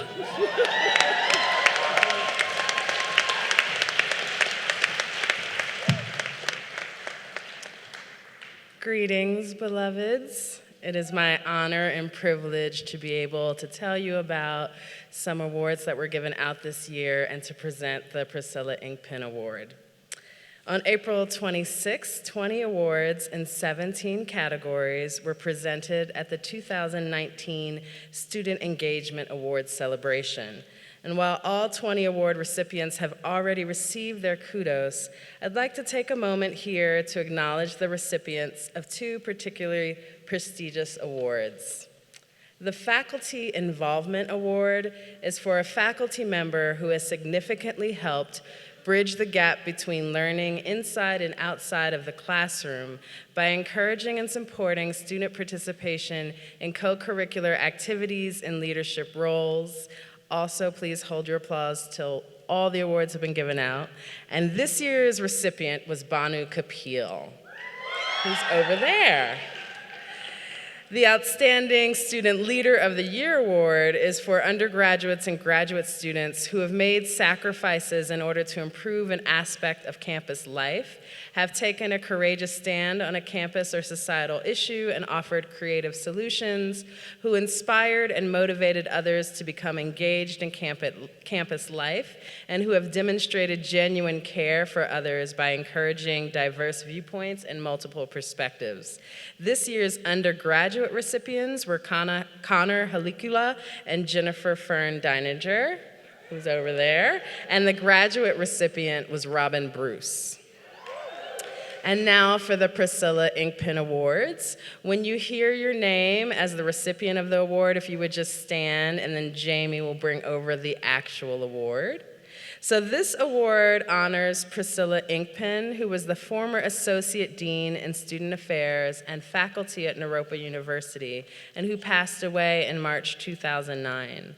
Priscilla was an inspiring activist with a vision of change and commitment to social justice, sustained by her open-hearted and open-minded approach. Her work was consistently informed by a global perspective and an in-depth understanding of diversity and effective action. Priscilla walked her talk, and Naropa benefited greatly. An ordained Christian minister, Priscilla advocated for religious pluralism, believing in its connection to the creation of a more just world. Furthermore, as an activist in the LGBTQIA community, she was steadfast as an ally for all marginalized communities. So this award is given to students who meet that criteria. Naropa presents this award annually at Commencement to one or more graduating students who are inspired by that vision and bring that vision into compassionate action by integrating their practice and activism toward a more just world. The first awardee is graduating from the BA program in Religious Studies. Their time at Naropa can be likened to a salmon swimming upstream, navigating perilous water, but always moving forward in their quest for truth. Discovering that queers and mystics have much in common, like being marginalized and facing persecution, this student investigated the mystical side of their Jewish heritage, as well as engaging with Sufi practices. While at Naropa, in addition to excellent scholarship, they have embodied the spirit of change, leading the charge to have all gender bathrooms on campus, serving as president of the student group Queer Sangha for 3 years, and helping to create the very successful Queer Prom. The first award goes to Sasha Gaynor.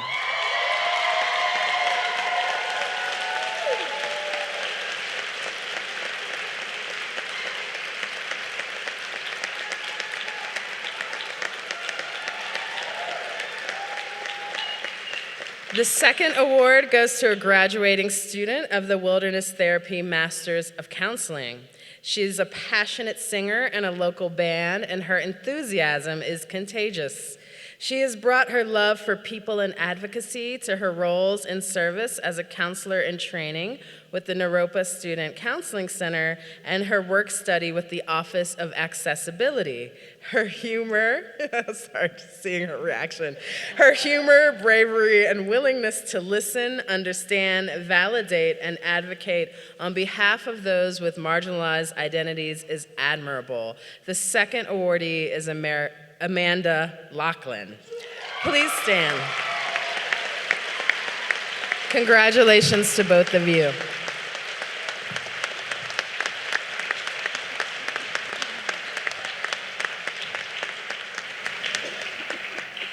Congratulations to you all, well deserved. Coming up next is the part of the ceremony we've all been waiting for, the conferring of degrees upon each of our honored graduates. And before we begin, I'd like to invite anyone who would like to avoid being nominated for the Iron Butt Award to stand up and stretch for a couple of moments.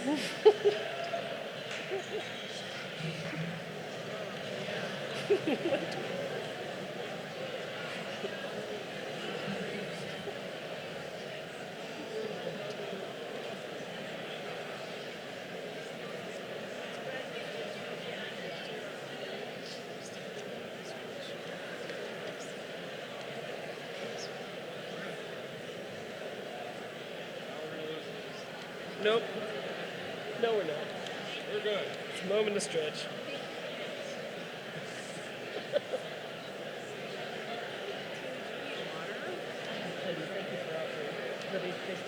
My thing is under there too. Do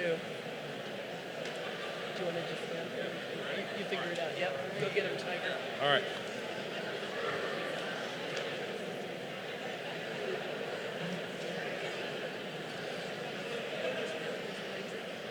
Okay, we can think of all the luxurious stretching you can do in a few minutes. So.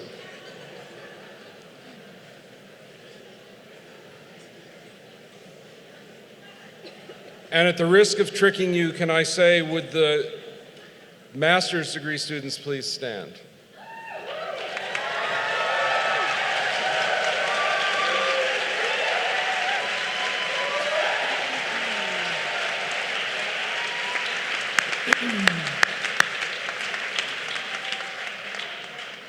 Mr. President, the individuals now presented to you have completed all of the requirements for the degrees of Master of Arts, Master of Divinity, or Master of Fine Arts. At the request of the faculty of the Naropa University, and on their behalf, I present them to you for the awarding of those degrees. Upon successful completion of degree requirements by the authority vested in me, I confer on you the degree of Master of Arts, Master of Divinity, or Master of Fine Arts, with all the rights and privileges appertaining thereto.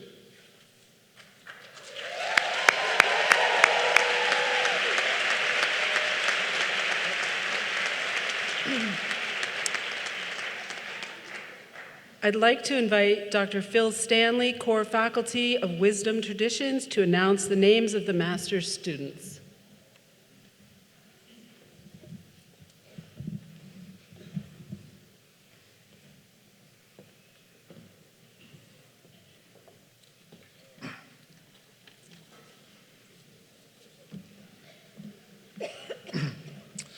The degree of Master of Arts, Clinical Mental Health Counseling, Contemplative Psychotherapy, and Buddhist Psychology. Angie Lorena Alvarado.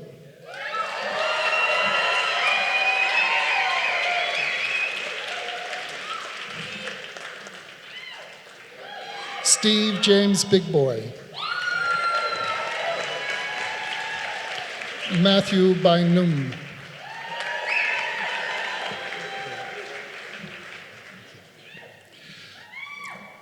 Katriana Marie Casale.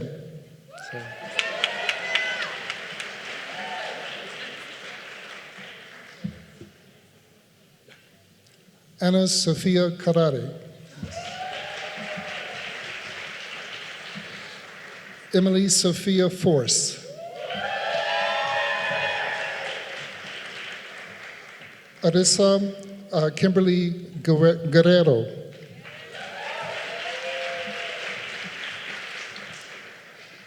Arisel Ellen Guzman. Shen Maria Hallcroft.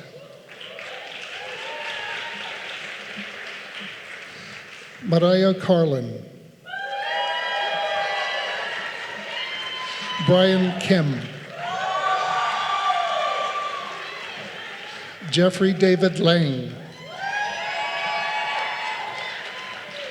Christina K. Osborne. Claire Amanda Phillips. Devin Pope. Forrest Styler Ray. Greg J. Rosenthal. Francisco Santiago. Matthew Schremer. Charlie Spear.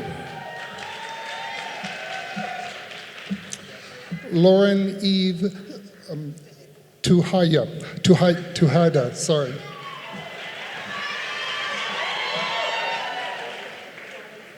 Yes. Brianna Elizabeth Valenzuela, sorry. Benjamin Ziegers.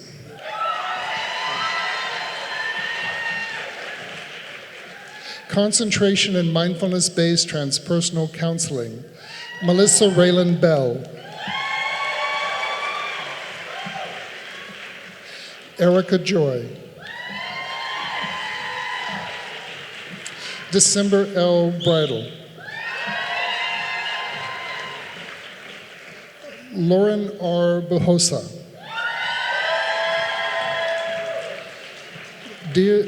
Jill Rachel Caranese.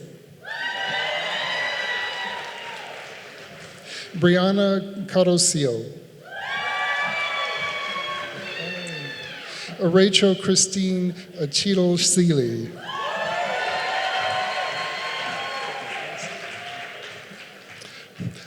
Alisa Ann Clark. Nikki Renee Contreras. Marin E. Cordley. Richard P. Coti Directo. Samantha Elizabeth Daly. Deanna M. Dempsey. Robin Nicole Dendler. Nadia Maria Dixon. Lenny Robin Duncanson. Ashley Lynn Edwardson. Kimberly Ann Emmert. Sarah K. Farrell. Ellie Foyt. Robin C.R.C. Fisher. Alisa F.J. Gilmore.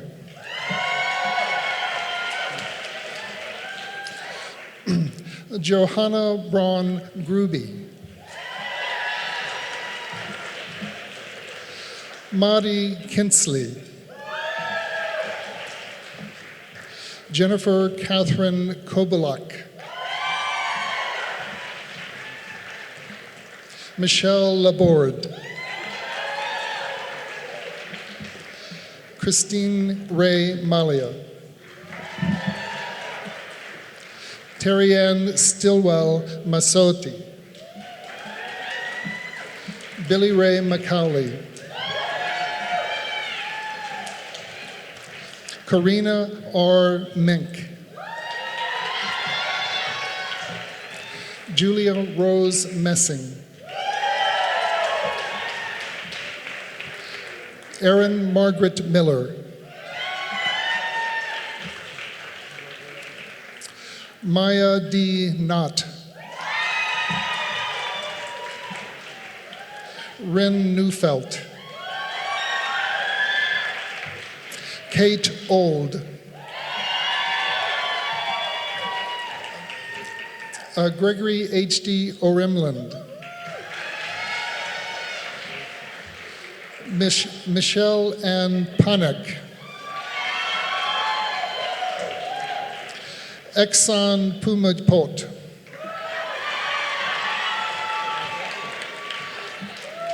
Aradna Rakra. Nicole Marie Reevy. David I. Redboard. Whitley Lynn Rose. Basil M. Ross.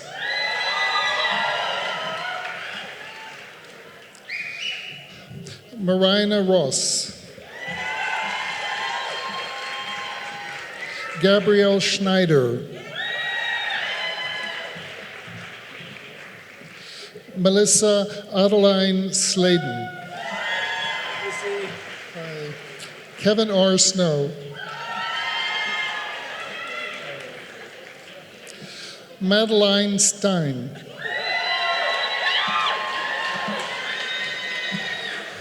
Emily Ann Weir. Abigail Krista White. Alsa Light Woodward. Lorene Young. Alexandria Zachariadis. Concentration in Somatic Counseling Body Psychotherapy. Shayna Rose Button. Emma Whitman Daly. Rebecca Florian Guerrero. Dustin Ryder Hiles. Charlotte Walter Malloy. Leanne Massey. Stephanie Pade Minnock. Jennifer Taylor. Concentration in Somatic Counseling Dance Movement Therapy. Lavanya Danielle Rose. Tasha Lynette Jordan.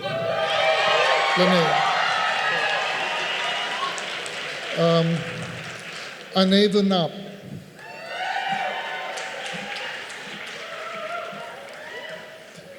Francis Cuevos Luxon. Celia C. Polk. Stacy Lee Schultz. Christina Joy Shore. Concentration in Transpersonal Art Therapy, Paige Christine Berg. Heather Marie Castle. Elise Marie Calle. Morgan McKenzie DeFranco. Jessica Danielle Dunn. Laura Ann Fay. Caitlin Allison Fitzgerald. Kelsey Foster. Cassandra B. Grossman. Amanda Elizabeth Hart. Christine Carey Ratcliffe, Julie Michelle Ratanoff, Talia Robertson, Christina D. Schmidt, Jay Shen, Christina Lynn Whittington,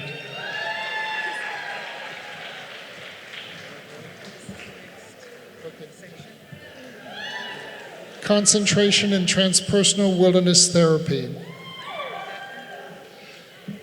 We want to take a moment to remember Adam Delp, who would have graduated with his cohort today.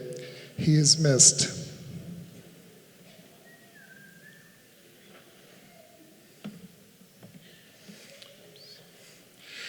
Michelle Page Arellado, Morgan Catherine Lapidus,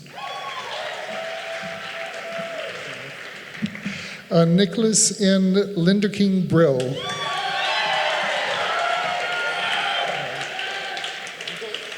Stephen Thomas Lilly, Amanda E. Lachlan,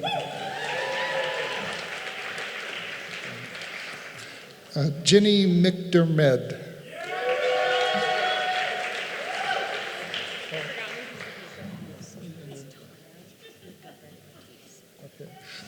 Tara Govern Ortiz, Dawn Mockler, Ray A. Naipaver, Rachel Elizabeth Rollins,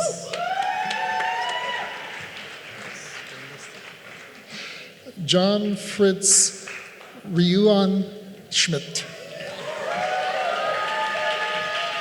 Environmental Leadership, Jeffrey Ethan Al Green,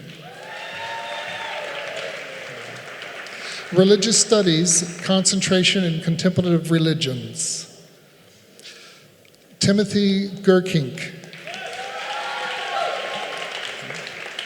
Christopher Hamill,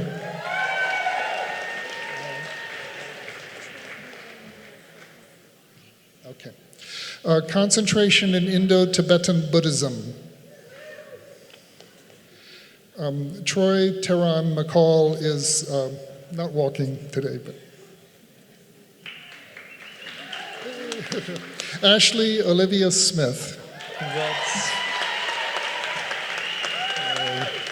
Religious Studies with Language, Concentration in Contemplative Religions.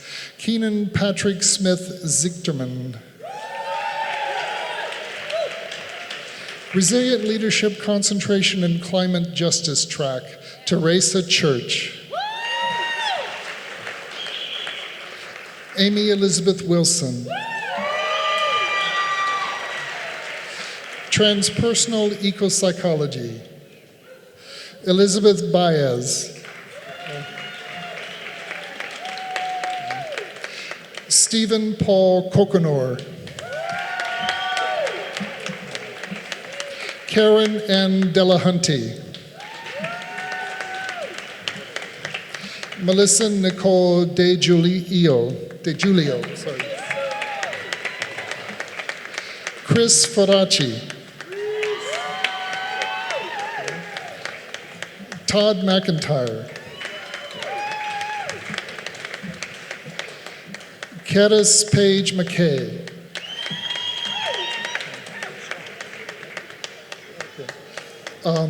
Alicia Maria Muslai. Sophia Maria Cabino Pengra. Master of Divinity, History of Religion Emphasis, Sonia K. Bergeron.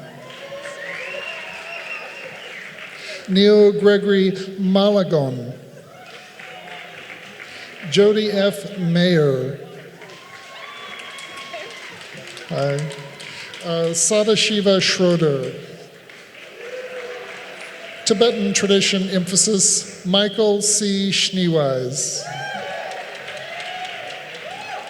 Master of Fine Arts, Creative Writing, Tara Bienemy Turnbull.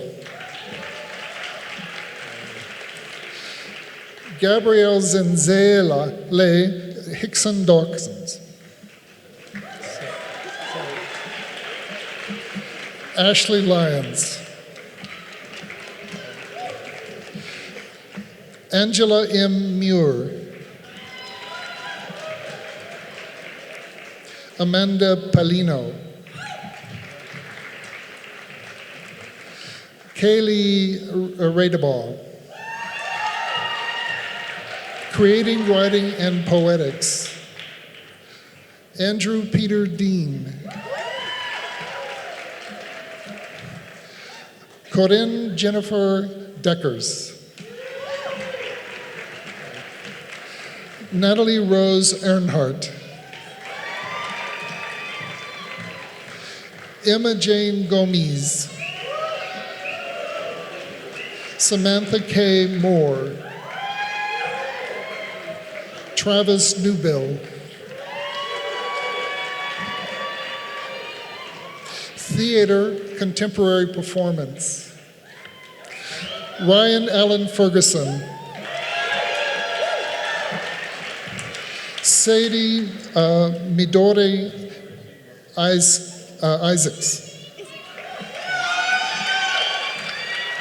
Thank you. April Ann Newman. Tate Anu Parker. Alexis Ophelia Pokorny. Tara Lynn Spires. Andrea Maria Streitman.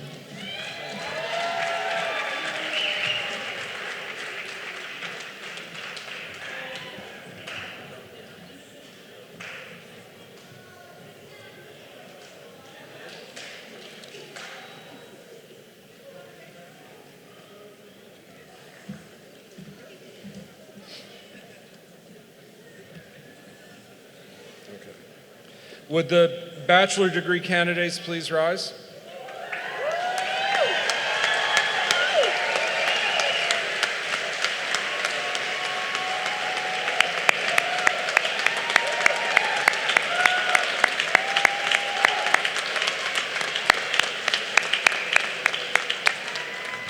Mr. President, the individuals now presented to you have completed all of the requirements for the degrees of Bachelor of Arts or Bachelor of Fine Arts. At the request of the faculty of Naropa University and on their behalf, I present them to you for the awarding of those degrees.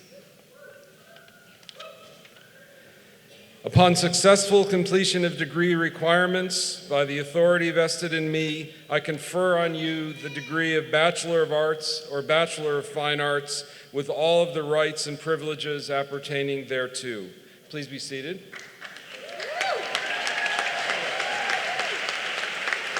I invite Banu Kapil, Professor of Interdisciplinary Studies, to announce the names of the BA students.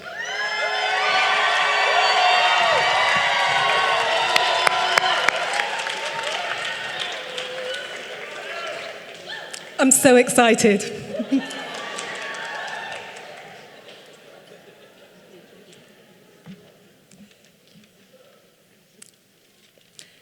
The degree of Bachelor of Arts, Contemplative Art Therapy, Holly Chadwick.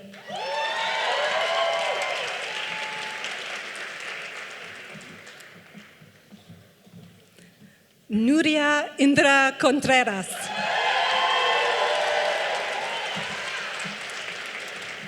Jennifer Ray Denninger.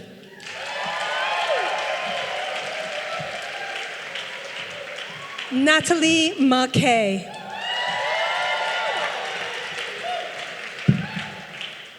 Alexandria R. Williams. Concentration in Contemplative Neuroscience and Psychological Science. Kendra Allison Moore. Concentration in psychological science. Joey Schuster Lefkowitz.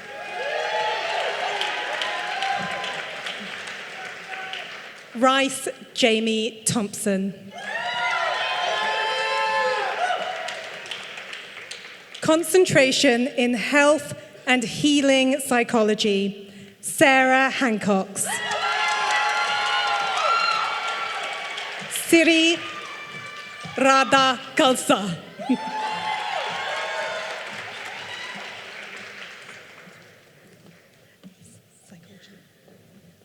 Concentration, Psychology of Health and Healing.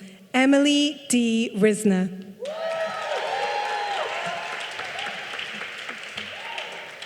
Concentration in Psychology of Health and Healing and Somatic Psychology. Chloe P.V. Weber.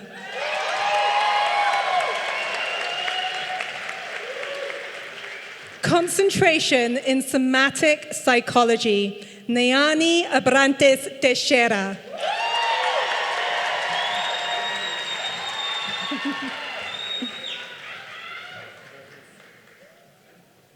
Benjamin H. Bertino.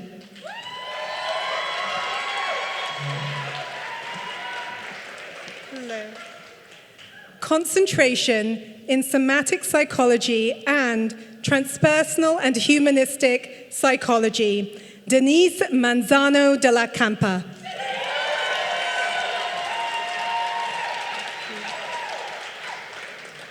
Concentration in Transpersonal and Humanistic Psychology. Naomi Brodner.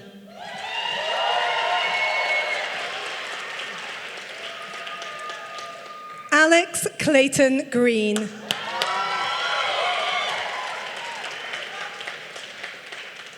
Joya Soleil Hansen.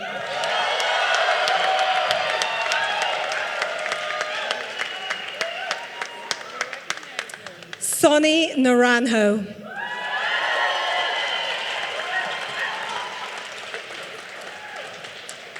Tiffany Pertel. Warren Drew Robertson.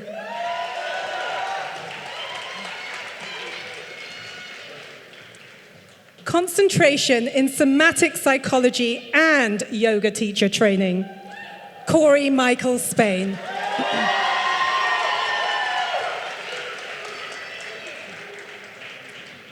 Creative Writing and Literature.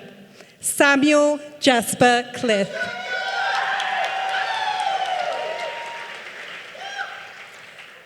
Paige Lee Frizone. Lydia Kegler.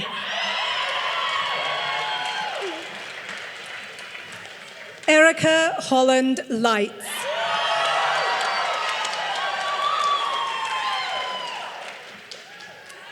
Leah Claire Peterson. Noah Alexander Tass.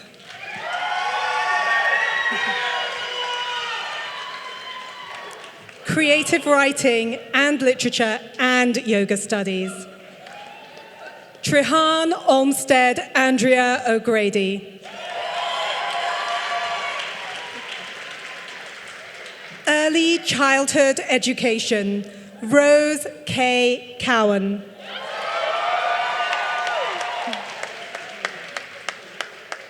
Environmental Studies. Edmund Alexander Deems.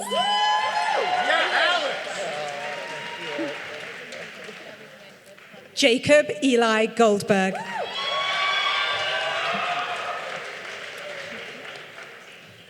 Jenna Rose Jacobs.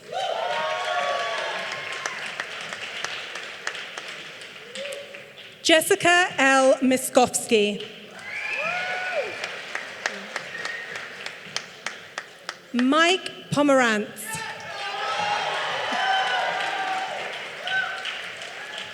Haha. Interdisciplinary Studies. Concentration in Contemplative Neuroscience and Music Theory. Philip Austin Earl Loki.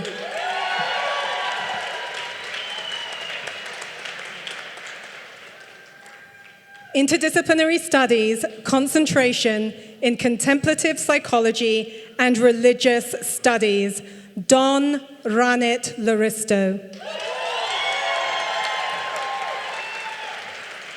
Interdisciplinary Studies, concentration in contemplative psychology, religious studies and social innovation, Seth E. Vidal.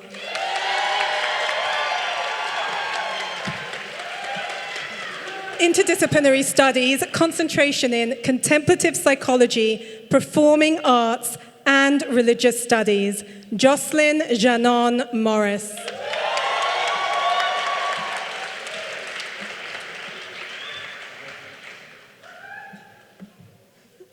Interdisciplinary Studies, concentration in creative writing and literature, performing arts and visual arts, Danny Catherine Berggren.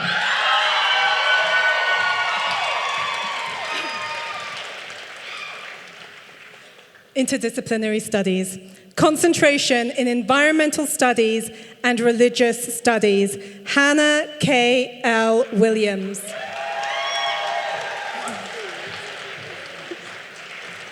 Interdisciplinary Studies, concentration in film and media studies, peace studies and visual arts, Rochelle Lynn Storty.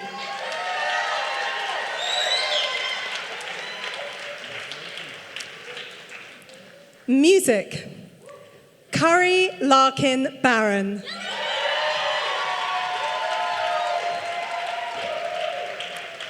Levi Nicholas Marinucci.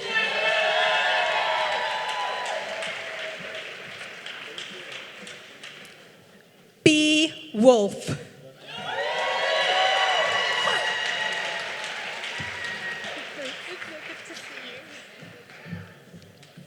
Shruti Grace Sankalapuram.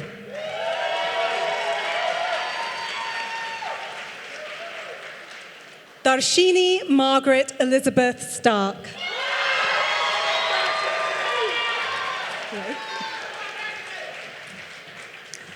Peace Studies, Tyler William Dewey.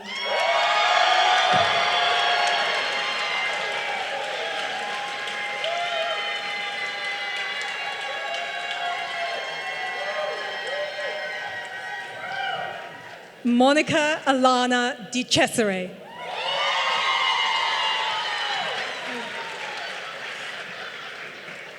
Juniper Teresi.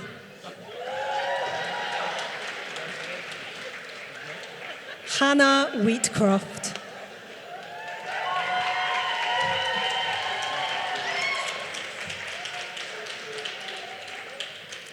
Religious Studies, Joel Samuel Berendt.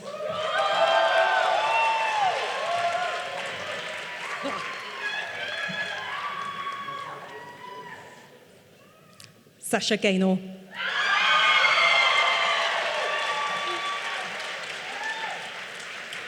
Jacqueline Kayleen Prado.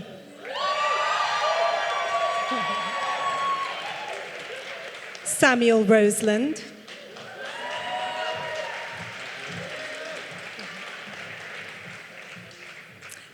Traditional Eastern arts with a concentration in yoga teacher training, Callie Caitlin Johnson.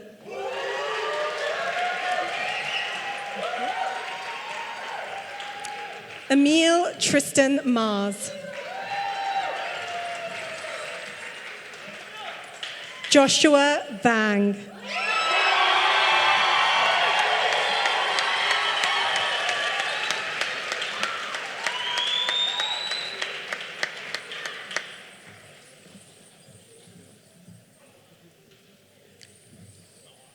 Visual Arts, Sarita M. Lidke.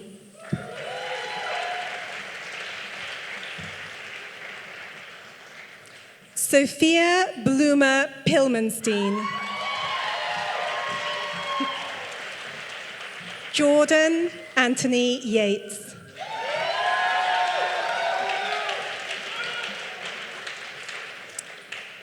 And we'd like to take a moment to remember and make a place for someone who is no longer here, someone who was here but is not here, someone who died, an undergraduate student of this university who passed away, in fond memory of Robert Nixon.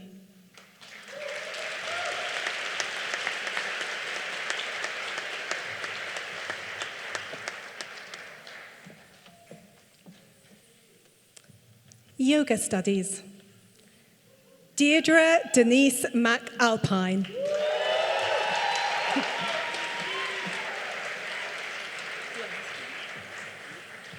Shannon Marie Turner.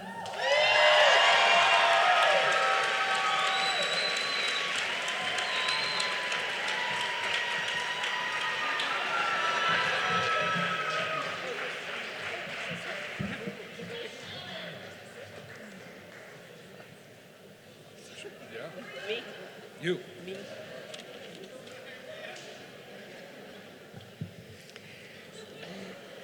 Congratulations to everyone. We stand now at the juncture. Take a moment to take a last look back, graduates, at the goodness you've experienced here. And at the same time, a first look forward to what's coming, the unknown in your future. There's a song we often sing at this juncture. My students said I can't do a ceremony without it being a song in it. The words are, good where we've been, good where we're going to. Good where we've been, good where we're going to. So I'm going to sing it once, you'll hear it, and throw your mind there, good where we've been. Open your heart, and then good where we're going to, open your heart to that. And then the second time through, I hope you'll all sing with me. You'll know it by then.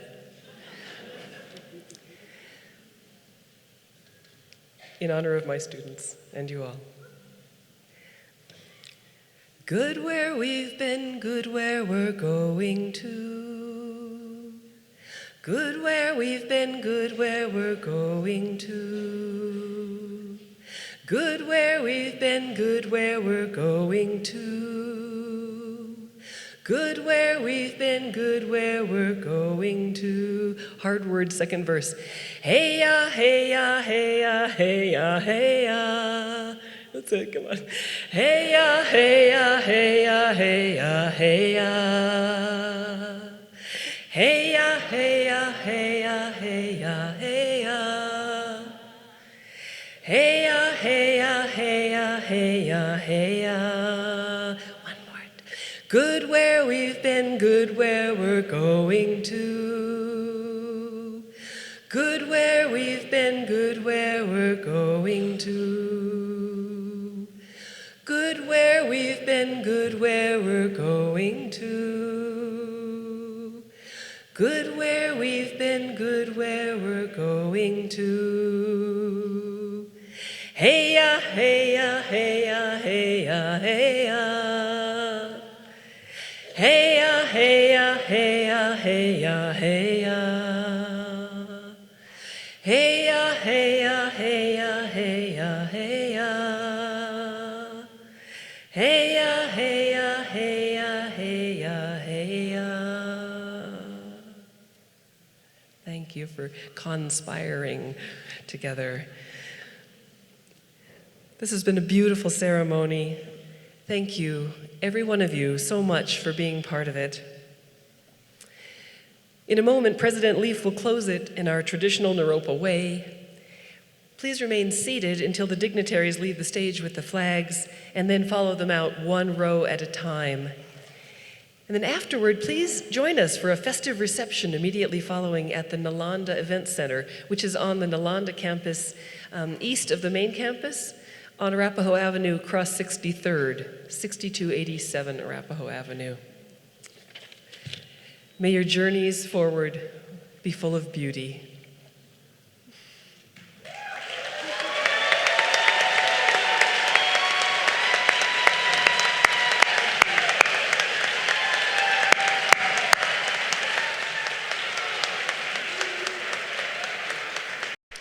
So here's the thing about the gong.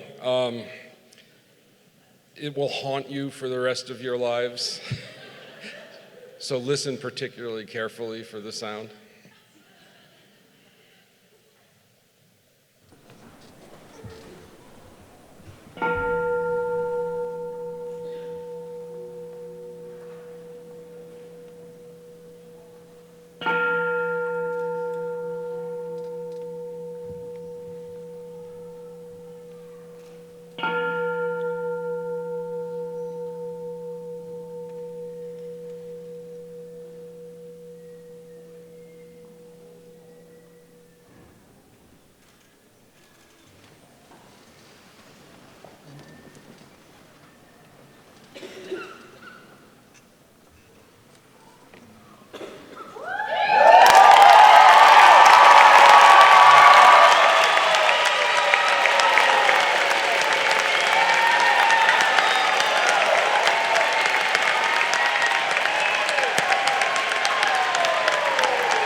Graduating class of 2019.